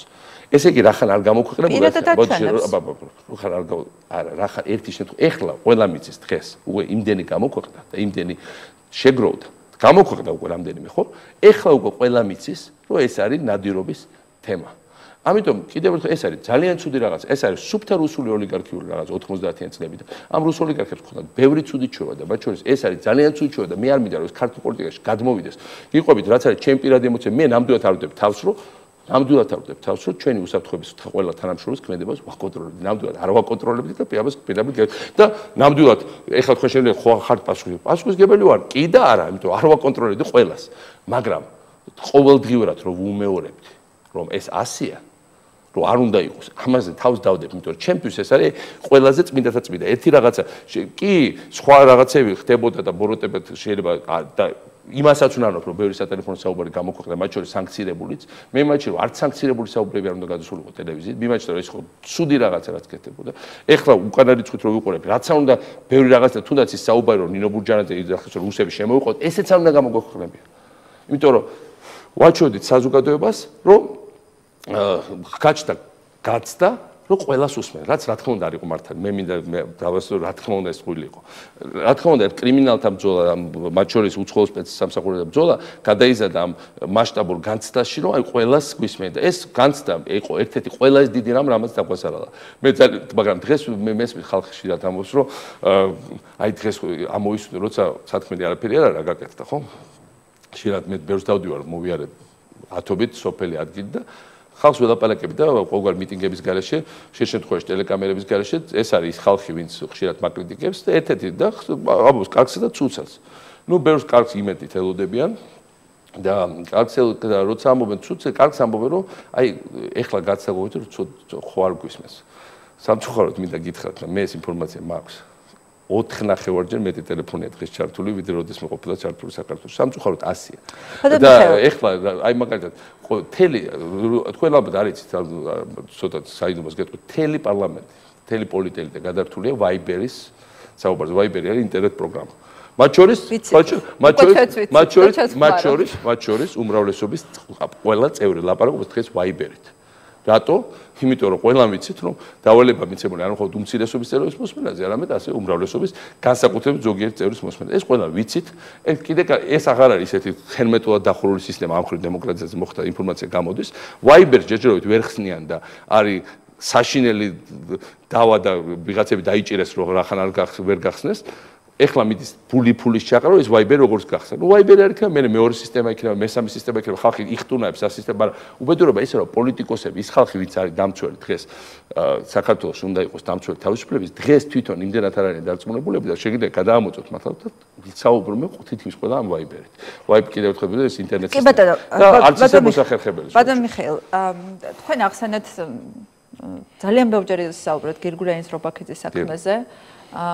მე ბოლოს თქვით რომ ეს პოლიტიზირებული იყო ეს საკითხი და ამას დააბრალეთ ბევრი რამ, მაგრამ ვინ მოახდინა ამის პოლიტიზირება? ამის პოლიტიზირება და უნდობლობა ზოგადად, უნდობლობის გაჩენა ესეთი გახმაურებული საქმეების მიმართ დაიწყო იმით, რომ თავიდანვე ტყუილი გავცელდა ორივე საქმეზე, რობაქიძის საქმეზეც, გირგულიანის საქმეზეც და მას შემდეგ რაც იგივე რობაქიძის რაც გირგულიანის საქმეზე მედია ჩაერია, მხოლოდ მას შემდეგ გაიხსნა ეს ამბავი. რაც შეეხება რობაქიძის საქმეს მე ვფიქრობ, რამდენად ტყუილი გავცელდა ამ დღეებში ყველაფერი გამოჩნდა. ეხლა პრობლემა ისაა, რომ თუ ამდენი წელი არსებობდა ეს ჩანაწერი სად იყო და ეს კიდევ ერთი დიდი ჩავარდნაა ჩვენ სამართალდაცვის სისტემის და საერთო სასამართლო სისტემის. იქ როგორც მუშაობდა პოლიცია? ხო, მაგრამ გაითვალისწინეთ, ეკა, ვაპარაკობთ 2004 წელს. მთელი გაუშვით და მთელი პოლიცია შემოვიყვანეთ ეს ხალხი. ნაჩქარევად დაურიგეთ იარაღი. გავატარეთ რამდენიმე კვირი არის საცოლი კურსები, როცა უცხოეთში ამას სჭირდება 2-3 წელი. და ესე პირდაპირ გაუშვით გარეთ. ერთი მხრივ იყო რომ ძველი პოლიცია შეუძლებელი იყო რომ დარჩენილიყო. მეორე მხრივ აიკრება ბევრი შემთხვევითი ხალხი. მესამე მხრივ დანაშაული კატასტროფულ დონეზე საქართველოს რაღაცა უნდა ეკნეთ ამ ასე რომ ამაზე მე კი არ ეს ხალხი ვინც იქ დარბის ეს პოლიცია დღევანდელი პოლიცია ძალიან განსხვავდება ერთმანეთისგან. ეს იყო ახალი სულ ახალ ფეხადმული პატრული და საშინლად იქცევიან. მე ვნახე ეს კადრები საშინლად იქცევიან და ხო ახალგაზრდა ადამიანის ყრელობა იქ ასახული. გაუვარდა არ გაუვარდა როგორ ხდება და როგორია ამის ყურება და მშობლების როგორ უნდა იყოს ამის კატასტროფა. მაგრამ ისტორია არის შემდეგი. დღეს ეს რატო გამოჩნდა? გამოჩნდა იმიტომ რომ დღეს არის ცდილობა რომ ეს ყველა მთელი ეს წლები ლაპარაკობდნენ რომ ეს ის კი არ იყო რაც აქ არის ასახული. თუ ეს მართალია და ეს უნდა წავიდეს საერთაშორისო ექსპერტიზაში რა თქმა უნდა. ყველაფერი იყო ესე კი არ არაბეთ სხვანაირად. ამიტომ ეხა მე ვფიქრობ და მთელი ეს წლები ისმის ეს ლაპარაკი ყრელებო, სისხლისმღერლებო და შე რა თქმა უნდა არავის განზრახვა არ ყოფილა, არავის ქუჩაში დახოცვა. განზრახვა იყო ერთი საქართველოს კრიმინალის შეჩერება. რომ საქართველოში იყო პერიოდი, როცა საქართველოში მასობრივად ხალხს ქუჩაში ხოცავდნენ კრიმინალები. მე მინდა ეს ყველა შევახსენოთ. მე მახსოვს 92 წელს პაემნები ჩამოდიოდა გოგოებთან რომ ხონდა ხოლმე პაემანი, ნუ ხა რესტორნებიდან რაღაც კაფემაში პაიდამაცა, რომ სახში მომყავდა ხოლმე დავალი ყავას ჩაის და მე სახლში რო ვაცილებდი, ეს იყო გმირული აქტი მაშინ და თითოეული ქართველი ასე იყო. იმიტომ რომ მეტროში, საზოგადოებრივ ტრანსპორტში, ქუჩაში დაბრუნდებოდი თუ არა უკან საღამოს 9-ზე, 10-ზე, 11-ზე, არავინ არ იცოდა. ჯბევრი ჩემი მეზობელი ახლობელი დაიღუპა მაშინ. თელი თაობა დაიღუპა. ასე რომ ეს იყო და ამაზე პასუხი იყო, რომ რაღაცა უნდა წესრიგი დამყარებულიყო.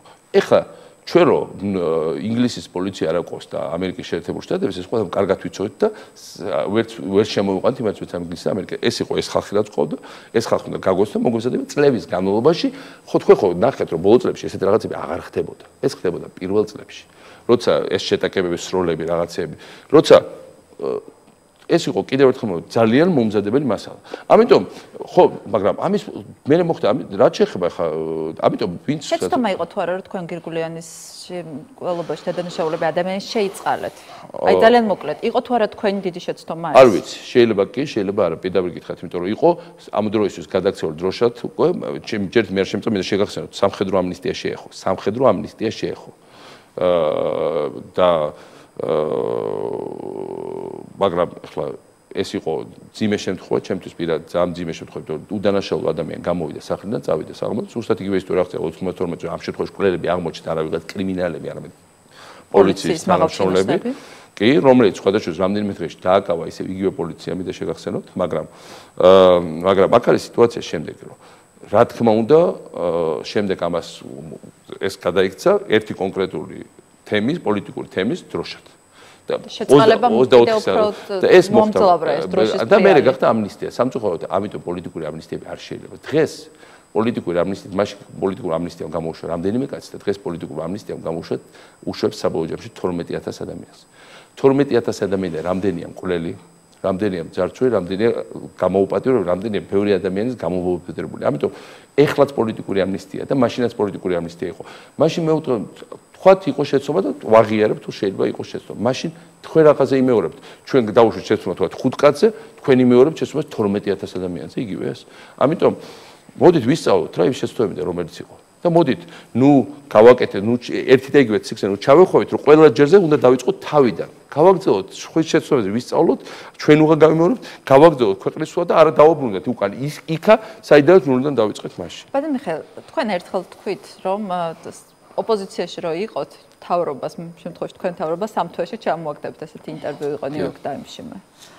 შეიძლება სწორედ აქედან გამომდინარე და თქვენი პოლიტიკური ბუნებიდან გამომდინარე ეშინია ახალ ხელისუფლებას, რომ ის ბერკეტი, რასაც დღეს თქვენ კონსტიტუცია გაძლევთ, გამოიყენოთ ახალი ხელისუფლების წინააღმდეგ. ეკა სტუნება შეიძლება თუ არა დადგეს, თუნდაც როდესაც 19 აპრილს არის მასობრივი მობილიზაცია, რომ მიტინგი შედგეს ნაციონალური მოძრაობის მხრიდან. თუ იქ ბევრი ხალხი მივიდა, იქნება თუ არა თქვენთვის ეს სტუნება? მე არ მიმაჩნია, რომ უბრალოდ ბევრი ხალხი ქუჩაში თავისთავად არის კონსტიტუციური პროცესების დაჩქარების ან შემცირების შენელების საბაბი. ეს კონსტიტუცია, რომლითაც ეს პარლამენტი აირჩია, ერთ წამით არ გაუპროტესტებენ ამ გამარჯვებული კოალიციის არც ერთ არასოდეს. ნუ ყოშლი მე არ მიხსენებ, იმიტომ რომ არჩევნებიდან ყოფილა მაისში, ისინი მაისში არჩევნებისთვის მზად არ იყვნენ, ამიტომ ძალიან მორგებული იყვნენ იმას, რომ ოქტომბრამდე უნდა დაელოდოთ, ამიტომ ესეთი იყო ეს კონსტიტუცია. და ამიტომ და მე როცა უკვე აირჩიეს და მიდადგა ეს შედეგი, რომ მიდადგა, მე უკვე აღარ მოეწონათ ბევრი რაღაცა რაც ეწერა ამ კონსტიტუციაში. ის ბერკეტი, რომ კოჰაბიტაციის პირობებში პრეზიდენტს აქვს უფლება დაითხოვოს პარლამენტი, ეს არის სოფლიოს ყველა ქვეყანაში, სადაც არის კოჰაბიტაცია და სადაც არის ასეთი შერეული მოდელი და ასე რომ ლაპარაკი იმაზე, რომ ცივილიზებული არ არის ესა დიქტატორობა, ეხა ეს არის გათვლილი მართლა იმ ადამიანებს, ვისაც საერთოდ ინფორმაცია არ აქვს. რა თქმა უნდა, ეს ასე არ არის. მეორე საკითხია პრაგმატულად, რამდენად არის პრაგმატულად ახალი არჩეული მთავრობა, რომელსაც უკავშირდება ამდენი იმედი ჩვენი ხალხის, რომელსაც წარმოუდგენელი დაპირებები. თქვენ რა გონიათ ახლა, რომ მე იმდენი გამოცდილება არ მაქვს, რომ ვერ მიხვდე, რომ გმირებად არ უნდა ვაქციოთ ის ხალხი, რომ აი უნდა და კაი რაღაცას გაკეთება და აი ჩაჩეხეს თავიდანვე, თორე მათაც იციან და ჩვენც კარგად ვიცით, რომ პრაქტიკულად არც ერთი ეს დაპირება განხორციელებადი არ არის. აი ხა მაგალითად გამოცხადდა რომ ჯანდაცვის საყოველთაო ხელმისაწვდომი. ჩვენ კარგად ვიცით რომ 150 საავადმყოფო აშენდა ჩვენ დროს. 150 საავადმყოფო არ არის საკმარისი ჯანდაცვის საყოველთაო ხელმისაწვდომაში. ჩვენ გვჭირდა მეტი საავადმყოფო, ამიტომ ჩვენ ქონდა გეგმა შემდეგ 4 წლიანი. 4 წლის განმავლობაში ნელ-ნელა უნდა გაგვეზარდა დაზღვეულთა რაოდენობა იმის მიხედვით რომ უჭირდა და მართლა იქნება სუპასუანი დაზღვევა. თუ დღეს შენ მიცე ვიღაცას 5 ლარიან სატყუარას, შენ ეთქვი რომ ყველაფერს გაძლევ, სიამოვნებაში არაფერს არ აძლევ. შენ თუ დღეს ლაპარაკობ იმაზე, რომ 25000 ადამიანს ამოვიღებ სოციალ-დაუცველ სიებიდან დანარჩენს ამათ ხარჯი გაუზით, ამით შედეგს კი ვერ მიიღებ, პირიქით უამრავ ადამიანს გაუბედურებ. ამიტომ ჩვენ ყველამ ეს ვიცით. და ამიტომ უნდა ნახოთ, ჩვენ מחალ მე ვფიქრობ ამ არჩევნების თავარი შედეგი რა უნდა იყოს, ჩემი აზრით.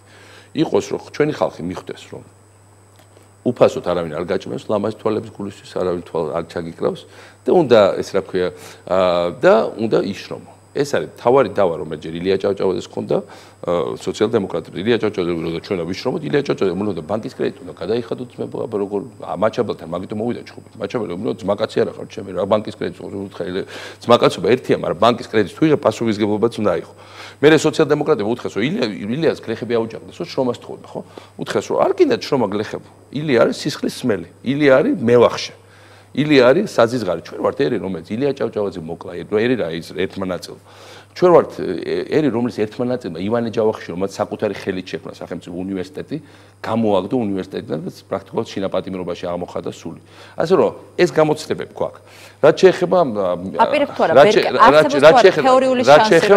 რაც შეეხება მიტინგს, მე როგორც მივხვდი ნაციონალურ მოძრაობამ გამოაცხადა მიტინგი, ქვეყნის საგარეო პოლიტიკურ ორიენტაციას დაკავშირებით. ამ კითხვა ამაზე არსებობს სერიოზული კითხვა. რა კითხვები არსებობს ბატონო? ძალიან სერიოზული. დღეს გამოვიდა ბატონი ივანიშვილი და თქვა, რომ ამ თემას მხოლოდ ხუმრობით უყურებს ამ მიტინგს, იმიტომ რომ მან არაერთხელ თქვა, თუ სომხეთში თქვა რაღაც თქვა, ამის შემდეგ, სომხეთის შემდეგ მან არაერთხელ თქვა და ხაზგასმით თქვა, რომ საქართველოს ევროატლანტიკური გზით სიარული არის შეუქმნელი პროცესი. არის ძალიან სერიოზული და ძალიან მძიმე კითხვა. პირველი და ნუ თქვათ იმიტომ სანამ გადავიდოდი არგუმენტებზე შევარდნაძის დროს ყველაზე მეც ლაპარაკობდნენ ევროატლანტიკურ ორიენტაციაზე ნატოზეც ევროკავშირზეც სასაცილოდ არ ყოფით არის მე რო გავხდი პრეზიდენტი მე გავაგზავნე თქვენს რა შევარდნაძის ქვეყნიდან კარგი რა ხა кайარე მეგობარო ეხლა ამაზე არ გვინდა ლაპარაკი იმიტომ რომ ეს იყო კორუმპირებული უიმედო ძალიან პრობლემური ქვეყანა ჯერ არჩევნებამდე რატო ქონდა ჩვენ პრობლემა ეხლა ბოლო წლებში რუსეთში არის ძალიან დიდი ეკონომიური გაქცევა კაპიტალის. უმეტესი რუსები, მათ შორის ოლიგარქები, თავის ქონებას ყიდიან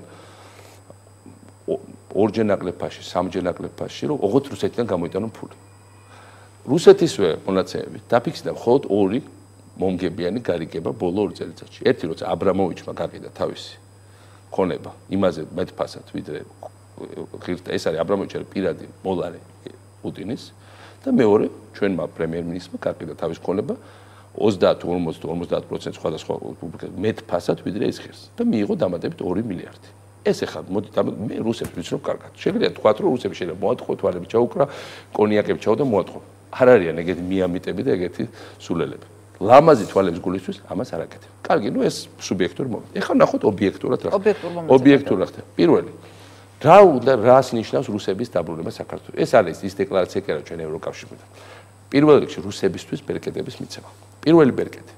ეს არის ენერგეტიკა. როცა გამოაცხადა საქართველოს მთავრობა, ხესების შენობა პრაქტიკულად შეჩერებულია, ძირითადად თურქული ინვესტიციები შეჩერდა, დაიწყო სხვადასხვა მოტივაციით და თქვენს რომ ბევრად უფრო დიდი მასშტაბით უნდა ვიყიდოთ დენი რუსეთიდან. ეს არის ბერკეტი რო აძლევ იგივე რაღაცას 2006 წელს როცა უნდა დენი გაგვიჩნდეს. მეორე ბაზარი. როცა შინაურ უფრო ჩვენი თავარი მმართველობა არის არაევროპული ბაზარი, რომელსაც ეხა ვაწერ თავისუფლად ვაჭრობის გასაშუალებას ბაჟის გარეშე. ამერიკა სადაც პირველი ქვეყანა ვიქნებით ევროპაში და ეს მოგცა ობამამ შარშალ იერბაში რომ თავისუფალი ვაჭრობა გვექნება, იმიტომ რომ ამაზე დიალოგი გახსნა. არამედ რუსეთის ბაზარი. ეს ნიშნავს აძლევს საშუალებას რუსეთს რომ ერთ დღეში ნახევარი შენი ეკონომიკა დაანგრიოს. კინიგზა საქართველოს არ აძლევს არაფერს. კინიგზა ეს არის პირდაპირ ექსპანსია რუსეთის კავკასიაში, ბერკეტებს აძლევს. ამ კინიგზით შემოგვიყარეს ჩვენ ტანკები 2008 წელს. მე თეორიულ მოდელზე კი ვაპარაკობ იმაზე რაც მოხდა უკვე. ესეც გადათხო პრობლემა. არა, ბოდიში. არ არის ესე მარტივად საქმე, კი, ეს ერთი კვირაში ერთხელ ცნობა, მაგრამ სამუშაოები დაწყებულია. რეგიონ როგორც წესი, როცა რუსეთთან ურთიერთობ, როცა რუსეთის შენი სული უჭირავს ხელს, რუსეთი როგორც წესი აქვს მეთოდი, რომ ერთ-ერთი შენი რეგიონი და კონდეს ყავდეს ძევლად აღებული, ან 1 ან 2 ან 3. ადრე ეს იყო აფხაზეთი და ცხინვალი და ეხლა არის ჯავახეთი. როცა უჩებ ჩახალიანს ციხიდან და ნახეთ რა მოძრაობები დაიწყო ჯავახეთს მართ. როცა ეუბნები და სამხრეთ საქართველოს რატო მნიშვნელოვანი, იმიტომ ჩვენი ახალი რკინიგზა იქ გადის. ეს არის ჩვენი ახალი ფანჯარა ევროპაში. როგორც კი ქაგერებ, როგორც აფხაზეთში ჩაგეკედა რკინიგზა, ისევ ჩაგეკედოს. როცა შენ ამ ბერკეტებს აძლევ ხელს, რეალურად ჩვენად და აი როგორც პატაყავდა შაჰაბას დატოვებული იქ. ასევე რუსეთს ყოველთვის უნდა ეჭიროს ხელში შენი ერთ-ერთი რეგიონი. ასე რომ არის კონკრეტული ბერკეტების გადაცემა ყოველდღიურ და როცა ლაპარაკობთ არმენიზაციაზე ქართული საგარეო პოლიტიკის, იცით როგორ ეს არმენიზაცია ეს ივანიშვილის მოგონი კი არ არის. ეს არის რუსული პოლიტოლოგიური ტერმინი. საბჭოთა კავშირის დროს იყო. ეს არ იყო წამოწთომა ან რაღაც საბჭოთა კავშირის დროს იყო ფინლანდიზაცია.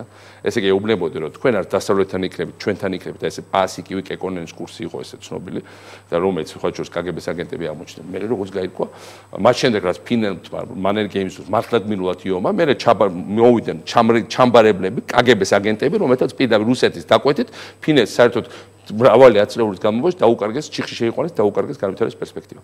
სუსტად ასევე ეს საბჭოთა კავშირი აღარ არის ახლა ეს მასშტაბის ვერ ქაჩავს რომ ევროპაში ფინლანდიზაცია მოახდინოს საბჭოთა კავშირის ტერიტორიაზე ამას რუსები არ ქვემენ არმენიზაციას. ნახეთ რუსეთის ბოლო საგარეო პოლიტიკური დოქტრინა. ხო თითქოს შეიცვალა რაღაც. ამბობენ რომ მათი მთავარი მიზანია სამხრეთ ოსეთის აფხაზეთის დამოუკიდებლობის აღიარება შემდგომი ანიშენკომ გვიწოდა ბრიყვები და უცოდინრები მუქთარები და ანიშენკო გაგვიცა სახვეწრად რომ ჩამოვიყოთ პუტინი გვიწოდებს წიფლისკაია გუბერნიას ისევ დაგდებულად ამიტომ როდესაც ვლაპარაკობთ იმაზე, რომ ერთ დღეს შეიძლება აძლევ ბერკეტს, შენი ქვეყნის ოკუპანტს, მინდა შევახსენო, ვიღაც აბსტრაქტულ საფრთხეს ქა, შენი ქვეყნის ერთ დღეს გაგიწევს დენი, ნახევარი ეკონომიკა დაგინგრიოს. შემოიჭრას შენივე ტერიტორიაზე მიმდინარე რკინიგზით და გაგასწოროს მიწასთან და აგიფეთქოს ერთ-ერთი რეგიონად ჩაგიკედოს ახალი ფანჯარა ევროპაში. ეს არის კონკრეტული პოლიტიკა უკვე. და ამ კონკრეტულ პოლიტიკას და კიდევ ერთი მთავარი ბერკეტი. თუმცა თქვენმა საკუთარ საქმეთა მინისტრმა თქვა, რომ ვერ ხედავს კონკრეტულ საფუძველს გრიგოლ აბაშიძემ. კიდევ ერთი პოლიტიკური ბერკეტი საბოლოოდ. თუ საქართველო არ შენარჩუნდა როგორც დემოკრატიული ქვეყანა, თუ საქართველოში არ იქნა პლურალისტური დემოკრატია, თავისუფალი მედია, თავისუფალი სასამართლო, თავისუფალი თვითმმართველობა, თავისუფალი პოლიტიკური დებატები, თუ საქართველოში პარლამენტსაც ერთის ხრი იქნება საპარლამენტო უმცირეს, რომელიც რაღაც არგუმენტებს სიტყვაზე და მეორე ხრი არ იქნება უბრალოდ სიტყვაზე, თუ ყველას დაგიჭერთ, გაჩვენეთ თუ დაგიჭერთ. ხო, ესე ხო ჩვენ ხვალისმენთ, ხო მოგისმენთ, ხო? ესე იგი მაშინ საქართველოს არ მიესწრება ევროპაში. ეს არის ზუსტად რუსეთის კი არ ჭირდება ჩვენ დავიფიცოთ, რომ თქვათ, რომ არასდროს არ შევალთ დსთ-ში. ჩვენ სხვაგან წასასვლელი არ გვექნება. იმიტომ რომ თუ ჩვენ გავხდით ჩვენ ისე პროვინციული დიქტატურის რაღაც რეჟიმში გადავედით. ბატონო მიხეილ, თუ გიგი უგულავად დაიჭერეს, რა სიზავთ? მე იმედი მაქვს, რომ საქართველოში კიდევ არსებობს დამოუკიდებელი სასამართლო და მე იმედი მაქვს, რომ სამართალი თავის ბურთს ჭამს. მე აქ თავარი არის იმას, რომ ჩვენ უნდა შევინარჩუნოთ გიგის პიროვნებას, რა თქმა უნდა, თავის თავს დაიცავს და ძლიერი პიროვნება. მაგრამ თავარია რომ ასევე საქართველოს შენარჩუნდეს თავისუფალი თვითმმართველობა, თვითის თვითმმართველობა. ეს ახლა შეიძლება არ ეწყიდოს გიგის კიდევ უფრო მნიშვნელოვანია, ვიდრე გიგის დაჭერა არ დაჭერა. და თქვენ როგორ ფიქრობთ? და ნებისმიერ ჩვენგანზე მეტად კიდევ ერთხელ საქართველოს დემოკრატია ბევრად უფრო ძლიერი რაღაცა, ვიდრე პრეზიდენტი ჩემი პიროვნული რაღაცა და ასე. ასე რომ ეს გახდება ტიმოშენკოსავით საქართველოს ხელისუფლებისთვის თუ უგულავად დაიჭირეს? ტიმოშენკოს ამდენთვის მერაბიშვილის შესაძლოა უფრო გრანგით, მაგრამ ხა წარმოგიდგენთ უკრაინაში, სადაც უკრაინა ჩვენზე 10 ჯერ დიდი ქვეყანა, ხო? ძალიან სტრატეგიული ევროპისთვის და უკრაინაში დაიჭირეს ყოფილი შინაგან საქმეთა მინისტრი, ყოფილი პრემიერი და შეიძლება კიდე 5-6 ადამიანი. საქართველოში 25,000 ადამიანი დაკითხვის და ესე დასაჭერდა სიაში. ეს მასშტაბი და უკრაინა ჭირდება ევროპას და უკრაინა გაიჭერდა ევროპისკენ სვლაში. და დღეს ჩვენ ვართ რეალური საფრთხის წინაშე. ეს არის ჩვენ ამდენი წელი ვაშენებ ამას. თუ ასოცირების ხელშეკრულება ჩაგვუკეტა, ესე იგი ჩვენ ეს ის კი არის ზოგადი. შეიძლება ეს არის რომ საქართველოს ამ რეფორმების შემდეგ დავაბინაოთ ყუდრო ნავსაყუდელში. თუ ყველა ქარიშხალმა ჩვენ თავზე ისე ვარ გადაიღოს. მაგრამ ეს არის კონკრეტო ბაზარი, ეს არის ჩვენი წარმოებლების, ეს არის რომ წვანეთს ვიღაც ბაგდადში რა წარმოებს და ქუთაისში ახალი მაგარი აეროპორტი რა ახსენ, ჩაიწურთება და წავაპირდა ბრიუსელის ბაზარში გაიყიდება და არამაინდა იზმაილოვის ბაზარში, სადაც ვიღაც იმებს ქთავი უნდა უხადო. და ნებისმიერ დროს გამო ანიშენკო და ეწოს უფ ეს მუქთახური საქართველოს გაათრიეთ აქ და იმიტომ იქ ევროკავშირში არის კანონის უზენაესობა და რუსეთში არის შოულებელი ყაჩაღების მართლობა, ხო? ეს ყველამ კარგად ვიცით. და როგორ რაღაცა როცა ამ ბერკეტებს აძლევ, იგივეა რომ ყაჩაღებს მიწეს შენი ბინის გასაღებად, კიდე ბოლო რაც თქვენ ეს რომ ჩვენ აღარ უნდა ფიგურირებდეთ როგორც პრობლემა საქართველოს როგორც დასავლეთ და რუსეთს ესე რას ნიშნავს ეს? პრობლემა არის, გუშინ ვიყავი სოფელ ქსოვრიში, 5 კილომეტრში გარეთ გურხუნებენ ტანკები. ესე იგი სოფელ ოძის და ქსოვრის შუა ხაზს. ეს კანკები იქნა უნდა გავიდეს. ჩვენ ვიყავით მთავრობაში ყოველ კვირას ევროკავშირი ახსენებდა ყველას. ეხლა ჩვენ ნაკლებად ვახსენებთ და ისინიც სხვა შორის ეხლა აქ რო იყო ფულებელოს ჩამოსული, რამდენჯერმე პრესკონფერენცი გაიმართა, არ დაგავიწყოთ არაღიარების პოლიტიკა. ჩვენ გვახსენებთ ევროკავშირი არ დაგავიწყოს არაღიარების პოლიტიკა. ეხლა გამოვიდა რეინტეგრაციის მინისტრი და იმედია ეს არ არის თავრობრივი და თქვა რომ ჟენევის ფორმატს რა მნიშვნელობა. ჟენევის ფორმატი არის ის, რომ ყაჩაღთან შენ ურთიერთობას აკეთებ პოლიციელის თანდასწრებით. და თუ შენ ეტყვი პოლიციელო გაიწიე გვერდზე ამ ყაჩაღთან მე ყაჩაღი თვალებს გიკრავს რომ გამოვებნელ კუთხეში გავიდე გავარკვევ ყაჩაღს უნდა მიცე ყველა შენი ოთახის გასაღები და თქვა რომ ეს არის ჩემი დაცვა რომ აღარ გამძარცვოს აღარ გამაუპატიურებს აღარ შეუმივარდება აღარ გადამილოს ხა ეს რომელი ლოგიკაა ნუ თუ ჩვენი ისტორია არ გვახსოვს ნუ თუ არ გვახსოვს ტოტლებენის ისტორიები ერეკლი მეორის საერთოდ თელი ეს ისტორია არ გვახსოვს მანამდე ვახტანგ მე-6-ს რა უქნეს რუსებმა არ გვახსოვს 56 წელს 21 წელს რა გვიქნეს 56 წელს რა გვიქნეს 99 წელს რა გვიქნეს გაგრის ხელშეკრულება სოჭის დღეს ახალგაზრდები ეძახიან უნივერსიტეტებში მე ვიცი იცით ის რა ქვია აი რუსეთმა რო გითხრას რომ მოგცემ ტერიტორიებს როგორც ნატოში არ შეხვდა არავისთვის არაფერი არ მიუცეთ თავისი ნებით რუსეთი უნდა განვითარდეთ და რა თქმა უნდა ჩვენ გვინდა რუსეთთან ურთიერთობები რა თქმა უნდა არც ერთი არა ვართ გიჟები გვინდა ურთიერთობები, მაგრამ ამიტომ იყო შარშან მილიონი ტურისტამდე უნდა ჩამოსულიყო რუსეთიდან, იმიტომ მოგხსენეთ ვიზები, იმიტომ გავუკეთეთ ბევრი, იმიტომ თუნდაც ბიზნესებში ვახალისებთ, მაგრამ გადასახადებს აქ იხდიან ის ბიზნესები და ჩვენ კანონმდებლობის ინარჩუნებები. ეს არის ერთი, მაგრამ როცა უკვე დაფიქსირდა, რომ შენ ყავს აქ ჯგუფი, რომელიც იძახს, რომ რკინიგზა უნდა გავხსნა, ჟენევის ფორმატი არ მინდა, ის რა ქვია, ოკუპაციას ლაპარაკი არ მინდა. ესე გაუჩნდა რუსეთს, განცდა, რომ რეალურად ყავს მეხუთე კოლონი და არა სადღაც ზოგადად. საქართველოს მთავრობის როგორ აპირებს ნაციონალური მოძრაობა დობის დაბრუნებას? ან რა მდგომარეობაშია ლიდერი, რომელიც ერთ დროს იყო სახალხო ლიდერი, რომელსაც ყველგან უამრავი ხალხი ეგებებოდა და დღეს კვერცხებს ესვრიან? ეგ ჯერ ერთი კვერცხებს მესვრის ერთი და იგივე ხუთი ადამიანი, ხა მოდით ხა ნუ განაზოგადებთ ეს ერთი. მეორესეთი ძალიან ბევრ განისებად მეგებებიან, მესამე მე არ მაქვს არასოდეს iluzia რეიტინგიც როგორ რაღაც რეიტინგი բայց 100 ჩასვლა ჩემ პოლიტიკურ კარიერაში იმდენჯერ ამსრულა და ჩავსრულა ქვემოთ ისეთი კარუსელივით არის ეს საქმე და ტომდებალმა მიშა ჯადოქარიც გიწოდა. არა, რამშოვა მე 92 წლიდან ვარ ქართულ პოლიტიკაში. პირველად მაშინ ვიყარე კენჭი პარლამენტში და წავაგე არჩევნები. ასე რომ და 95 წლიდან ვარ და წავაგე არჩევნები თბილისის საკრებულოში. წავაგე კი რაღაც წავაგე არჩევნები ვაკეში. ასე რომ ხა მე გამოცდილება წაგებისას და მოგებისას მაქვს. და მე კარგად ვიცი რომ წაგებას მოსდევს, მოდევ მოგებას მოსდევს, წაგება ეს ჩვეულებრივი პროცესია. აქ საუბარი ამაზე არ არის. საუბარია იმაზე რომ დღეს საკითხი დგას იმაზე კი არა ვინ პოლიტიკოსი სად იქნება. ჩვენ დავბრუნდით, ადრე საკითხი ხო ეს. სად იქნება? ეს ძალიან მნიშვნელოვანი საკითხია. არჩევნების შედეგი და ქვეყანა რა ტემპით გავითარებო, შეიძლება გავითარებო ნაკლები ტემპით, შეიძლება მეტი, მაგრამ უნდა გავითარებო. დღეს უბრუნდებით სამწუხაროდ კითხვას. საერთოდ საქართველოს აქვს თუ არა პერსპექტივა უბრალოდ გადარჩება თუ არა. გვეშველება რამე ეს კითხვა მესმის ისე რომ დავდივარ სოფლებში. ეს არის კატასტროფა. გვეშველება რამე კითხვა მე მგონი დაგვავიწყდა, გადავფურცეთ ეს ფურცელი და აღარასოდეს ჩემ ცხოვრებაში გვეშველება რამე კითხვას ჩვეულებრივი ადამიანებს რომელსაც ამას გულწრფელად ამბობენ და ამას მეკითხება მეც პრემიერ-მინისტრსაც, ნებისმიერ სხვა უცხოელს ჩამოსულს და ადგილობრივს ეს აღარ უნდა ყოფილიყო. რა რესურსი დარჩა ნაციონალურ მოძრაობას, რომ მან ისევ დაიბუროს ხალხის ნობა? მე ვფიქრობ ნაციონალური მოძრაობა არის ერთადერთი ყველაზე კარგად ორგანიზებული და თავისი ყოველწლიური იდეოლოგიის მქონე პარტია, რომელსაც აქვს მრავალწლიანი წარმატებული განვითარების გამოცდილება ქვეყნისთვის. ნაციონალური მოძრაობისთვის ხარ გაწმენდის პროცესი. მე ვფიქრობ ეს პროცესი არის ძალიან სასარგებლო, ის რომ ვიღაც წევრებმა დატოვეს არის ძალიან სასარგებლო ამ ორგანიზაციას, როგორც ნებისმიერ ორგანიზაციას, რომ ეს ხავსით ჩამოცულ და ეს ავანტურისტები და მოკრული ადამიანები ზუსტად სხვა ჩვენს დაგვიყვეთ მოგწოდა ის ადამიანებიც რევოლუციის შემდეგ შემოგვიერთდნენ. ნაციონალური მოძრაობა ნახარ რა ბევრი შეცდომები და ამას შეცდომების ანალიზი მიდის და ეს არის ორგანიზაცია რომელსაც ახლა ძალიან ბევრი ახალგაზრდა შემოემატა. მე დავდი ახლა ძალიან ბევრი დიდ პარტიულ საქმიანობას ახლა არ ვეწევი, მაგრამ ხედავ ყოველდღე სულ უფრო მეტ ახალგაზრდობას რომელიც ორგანიზაცია ემატება. ეს არის ახალგაზრდობა რომელიც თქვენთან ერთად წარმოგიდგენიათ ამ პარტიის მომავალი? საუბარი იმაშია მე ზოგი ამბობს რომ თქვენ შეიძლება იყოთ ტვირთი ამ პარტიისთვის. მე გადავაბარე ძალაუფლება. ასე რომ დემოკრატია, ასე რომ არადემოკრატიულობაში მე ვერ დაბადარაშევ. დღეს ქართული და ვეპირდი პოლიტიკიდან წასვლას ეს მე გითხრით. დღეს აღარ აპირებ? დღეს პოლიტიკიდან წასვლა ეს არის ბრძოლის ველიდან გაქცევა. დღეს პოლიტიკიდან წასვლა ეს არის ყველაფერი იმის გადაგდება და გადაყოლება წყალს, რაც ამდენი ხანი რუდულებით ვაშენებთ. ამიტომ მე მესმის რომ ბევრ ადამიანს დაწყევი ვლადიმერ პუტინს რომელსაც უნდა ჩემი მოკლა და ამას მუდმივად იმეორებს და ეხა ბოლოსაც უთხრეთ 6 თვის ერთ უცხოელ ლიდერს რომელიც იქ იყო და დაწყებული აქ ადგილობრივი ლიდერები რომელიც ახლა რა ნაციონალური მოძრაობა რატო არ მოიშორებს ამ კაცს და მაშინ შეიძლება დავალაბაროთ ეს შეიძლება უნდოდეს და მე ნამდვილად ჩემი ადამიანობა ჩემი პიროვნება არის მე ასე ხარისხოვანი. საუბარი არის სხვა რაღაცაზე. საუბარია იმაზე, რომ დღეს საქართველოში ისევ მე ჩემი პირველ წიგნს ქვია გადამწყვეტი ბრძოლა საქართველოს. მე მეგონა რომ ჩვენ საქართველოს თავისუფლებად არა თავისუფლების ბრძოლა მაინც იდეის ხოდა მოგებული ჩვენ ხოდა საქართველოს დეოკუპაციის ბრძოლა გასაგრძელებელი, მაგრამ ამას ისაც გავაგრძელებით, ამას ეს არის მრავალწლიანი ბრძოლა და ეს არ არის ერთი ადამიანის გასაკეთებელი. მაგრამ საქართველოს თავისუფლება არა თავისუფლების საკითხი თუ დადგებოდა ისე ბაჩორის დემოკრატიული სისტემის საკითხი მე ეს არ მეგონა. დღეს ეს საკითხი და დღევანდელმა მოვლენებმა გუშინწინებმა ბოლო კვირებში ეს კარგად დაადასტურა დგას. ამიტომ აქ ყველა ჩვენგანი თითოეული ჩვენგანი ევალდებული. ამიტომ როცა მეკითხებით მომწონს თუ არა ვიღაცა უცხოეთში არ მომწონს.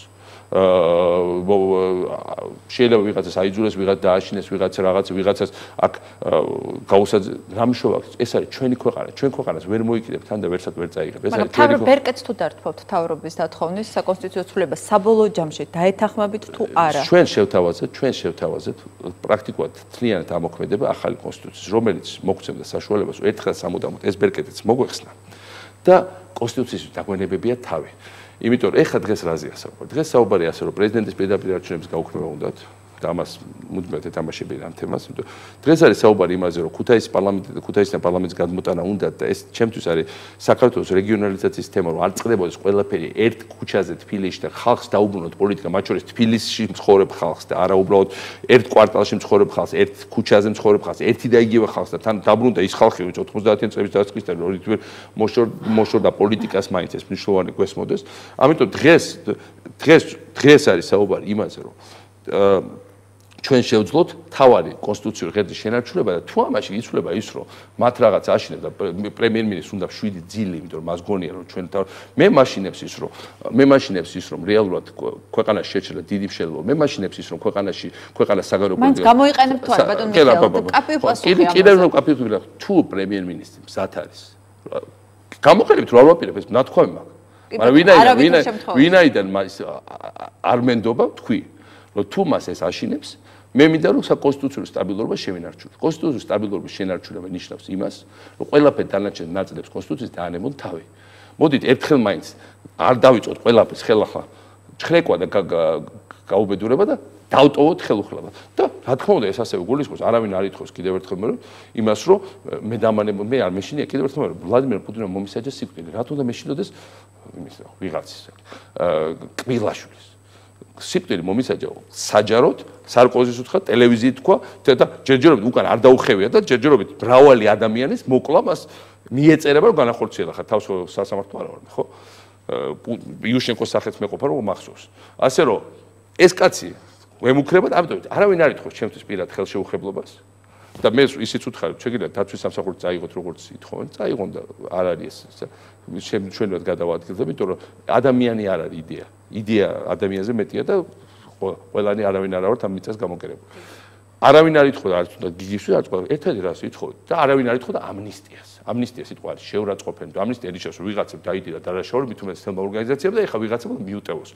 როდიშთ ეხლა ისე იმ ხალხს არ მინდა გვარები ვაწყენო ვინც იქს და ვინც მაგას ყვეთ იმათ მისათვებელი არა მისატევებელი არის არავინ აწყებს მადლობას თუ არ გეუბნებიან რასაც მე ვფიქრობ ისტორია იმ ხალხს ეთქვის ვინც აშენებდა ქართულ სახელმწიფოს მისატევებელი არაფერი არის მაგრამ შეწყვიტონ პოლიტიკური დევნა. რა არის გაუგება რომ 25000 ადამიანი ყოველდღე პროკურატურაში არ უნდა დაიარებოდეს და პროკურატურა რეალურად კრიმინალებს უნდა ებრძოლოს 12000 ადამიანი გამოშვეროთ ციხეა. პასუხი არ აქვს უბრალოდ გასაგები პოლიტიკური შეწყვეტის ფასად ბერკეტის დათმობა. არა, ბოდიშვილი, ვაჭრობაც კი არ არის. კლიმატის შექმნა. თანამშრომლობა არის ბევრად უფრო მეტი ვიდრე კონსტიტუცია. თანამშრომლობა არის ის, რომ თუნდაც რეგულარულად ხდებოდნენ პრემიერ-მინისტრი და პრეზიდენტი. ხარ, რო იძახოდნენ, აი პარლამენტში მოვალთ მაშინ პარლამენტში მე იმისთვის კი არ მივდივარ რომ ვიღაც ნოტაციები. დარჩა თქვენ შორის კონსტრუქციული ურთიერთობის რესურსი? პარლამენტში მივდიოდი იმისთვის და მივდივარ იმისთვის, რომ ხო აი ხო ვეზიზღები, ვიცი რომ ვეზიზღებით, ხო, ბევრს მათგანს ძულვარ. ხო და მაგაზე უფრო კარგი რა არის, რომ კაცი რომელიც ძულს მოვიდეს ეჩხუბო, გააკრიტიკო, მიწასთან გაასწორო, ალახში ათრიო შენი გადმოსახედი და მთელი ქვეყნის დასანახავად.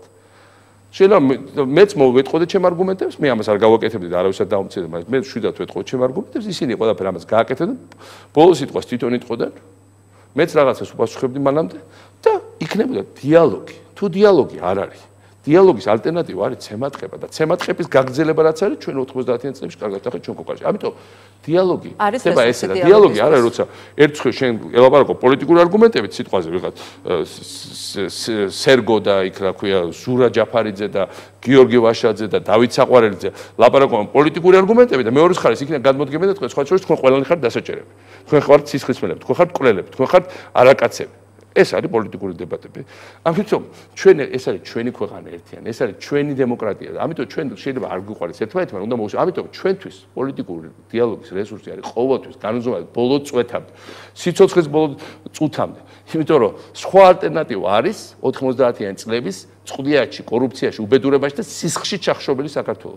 90-იან წლებში ჩვენ შეგველოს ბიძაჩემ ელგუჯა წერეთელი იყო სადგურის უფროსი ჭიათურაში და სულ მატარებლებს ანალოგები შემჩნეული გაქვს მიყვართ და თავისი ესიც ყიყავდა ორთქმავარ პირადი და მახსოვს რომ ჩვენ 90-იან წლებში რო არ ჩავხშარიყავით იმ უბედურებაში რო არ წამოვგებოდით ყველა პროვოკაციაზე ჩვენი მტრის ბალტიის ქვეყნებთან ერთად ვიქნებოდით ევროკავშირი ნატოში და ამერიკის ბირთვული ზონტი კი დაგვიცავდა ქოლგა გაუშვით ის მატარებელი, დავრჩით ამ პლატფორმაზე, გაუბედურებთ. მე მოხდა ვარდების რევოლუცია, დავიწყეთ ისე მოძრაობა, ყველამ შეგვამჩნია რაღაცა და ეხლა ახალი მატარებელი ორი ჩამოვაწერა. ერთი ასპირანტი ქვეყნების, ბალკანეთის ქვეყნების, რამდენიმე ბალკანეთის ქვეყანა, სადაც გითხეს, რომ ბილეთი გაქვთ 2014 წელს შეიძლება შეხვიდეთ, ამ მატარებლით ჩახვიდეთ ნატოს სრულ წევრობამდე. მეორე, ევროკავშირის პერსპექტივის მატარებელი, რომელსაც ადრე უკრაინასთან ერთად ჰქონდა ბილეთი, მე უკრაინას გაუქმეს და ეხლა მოლდოვასთან ერთად ჰქონდა. ეხლა ვართ იმ სიტუაციაში, რომ თუ ეს ბილეთებიც გაგვიუქმეს, ისე როგორც ელგუჯა წერეთლის ორქმავალი იჯდა თელი ცხოვრება ჩიხში, ჩვენ ისევ აღმოჩნდებით ჩიხში და ჩვენ ეს მატარებლები შეწავა. კარგი ეს არის, ერთადერთი რასაც მაინც რომ მოვიხდეთ, თუნდაც ეხლა წავიდეს ეს მატარებლი, რაც კატასტროფა იქნებოდა თელი ჩემი ცხოვრების ბრძოლის, მართლა გადასმა იქნებოდა, რომ ეს რელსები მაინც არ აგვიყაროს ვიღაცამ. და ეს რელსები კი არ არის, აფხაზის რკინიგზას როგორ ისე ტაკები შემოყვეს, ეს არის ჩვენი რელსები დემოკრატიის. დემოკრატიის რელსები თუ დარჩა, ჩიხიდანაც გამოვა როცა იქნება ჩვენი ქვეყნის მატარებელი. ეს არის ძალიან ბევრი ვიცით ამის შესახებ, მაგრამ მე დღეს მაინც მინდა გკითხოთ 2008 წლის აგვისტოში შეიძლებოდა თუ არა საქართველოს ხელისუფლებას სხვა გადაწყვეტილება მიიღო, ან ნანობთ თუ არა, რომ რამე ეკა, უნდა ვიცოდეთ ისტორია. არა, ისტორია. ჩვენ ვიცით ყველთ, მაგრამ თუ არის ის ნიუანსი, რაც ისტორია. დღევანდელი გადასახადებიდან შეიძლება სხვანაირად ყოფილიყო. რატო იომა რუსეთი? რუსეთი ხო არ არის ვიღაცა ხუჩის ბიჭი უბრალოდ, რომელსაც რაღაც ააგდეს სიტყვა უთხრეს არასწორად, გამოვარდა, გადაიღება ესა და მოდი ახლა ცხვირპირს დაგამ. რუსეთი არის ძალიან ვერაგი, მზაკვრული ტრადიციის მქონე მრავალსაუკუნოვანი იმპერია. შეცდომით და სხვათა შორის ეგეთ რაღაც არასოდეს არ აკეთებს. ყოველთვის ძალიან დიდი ხანი ემზადება. 2008-ში რა უნდა გქრეთ ჩვენ? ეს მრავალი წლის მომზადების რაღაცა იყო. 2008-ში, 8-მდე რატომ მოხდა? მანამდე ამოწურეს ენერგოემბარგო, ხალხის დეპორტაცია, ყველანაირი პროვოკაციები, აფეთქები. ჩვენი პროდუქცია არ შეშოვა, როცა აღარაფერმა აღარ იმუშავა და როცა ერთადერთი სხვა გამოსავალი არ არსებობდა. საქართველოს აღმოჩნდა. მეორე გამოსავალი რა იყო? საქართველოს არ განვითარებული იყო და იქ ყოფილიყო ისეთივე ჩამორჩენილი გაუბედურებული ქვეყანა, როგორც არის ძალიან ბევრი ქვეყანა, არ მინდა არასოდეს ვაწყიდო ყოფილ საბჭოთა კავშირის ტერიტორიაზე, სადაც ხელისფათური შეგიძლია როგორც კი თუ ესეთ ქვეყანა ვიქნებოდა, ეს იქნებოდა ჩვენ გამოსავალი. მაშინ ომი ალბათ არ იქნებოდა. არის ეს ქართული არისაჩევარი. ჩვენ მოვახერხეთ სახელმწიფოები, რომ ჩვენ გადავარჩინეთ საქართველოში. ეხლა ვიღაცა თქვა, რომ ვიღაცა იტყვის, რომ ხო ჩვენ რუსეთი შემოვიდა დამატებით ახალგორის იმ ნაწილში, რომელიც არ ქონდა დაკავებული კოდორის ხეობაში და ხო, მაგრამ ეხლა შეხედეთ რუსეთის პერსპექტივით, თქვენ გონიათ რომ რუსეთის ამხელა სახელმწიფო ამხელა ზიანი მიიღება იომა, ქურთას, თამარაშენის, კეხვის, ახალგორის, საკენის და აჯარის გამო, ამ სოფლების და ამ დაბის გამო. რა თქმა უნდა, არა. რუსეთს უნდა საქართველოს სახელმწიფოს დამხობა. და მარტო ჩემი ჩამოკიდება კი არა სხეულის ნაწილებით, ქართული სახელმწიფოს დამხობა. ამას ვერ მიაღწია. ჩვენ გადავარჩინეთ ყველამ ერთად საქართველოს წარმოუდგენელი საფრთხეა. ჩვენ ამით და ვიამაყოთ. თავზე ნაცარკემლები, ამით ეს ამა გამოიწვია წარმოუდგენელი აქტუალები სოფლის ხალხებს რატოა დღეს საქართველოს პროკურორი და აქედან 4 წელიწადში ვიყავით ქვეყანა, სადაც ჩამოდიდა თითქმის 5 მილიონი დადანაშაულება პროვოცირებაზე წამოაგოს 5 მილიონი თითქმის 5 მილიონი ტურისტი. ეს იცით ვინ გადანაშაულებს, ვისაც არ უნდა ხელის განძრევა. ჩვენ დასახმარება, თორე ვინც დაგვეხმარებოდა, იმას ჩვენ რაც იცოდა. კი ბატონო, ბატონო მიხეილ, ძალიან დიდი მადლობა რომ იყავით ჩვენთან ერთად.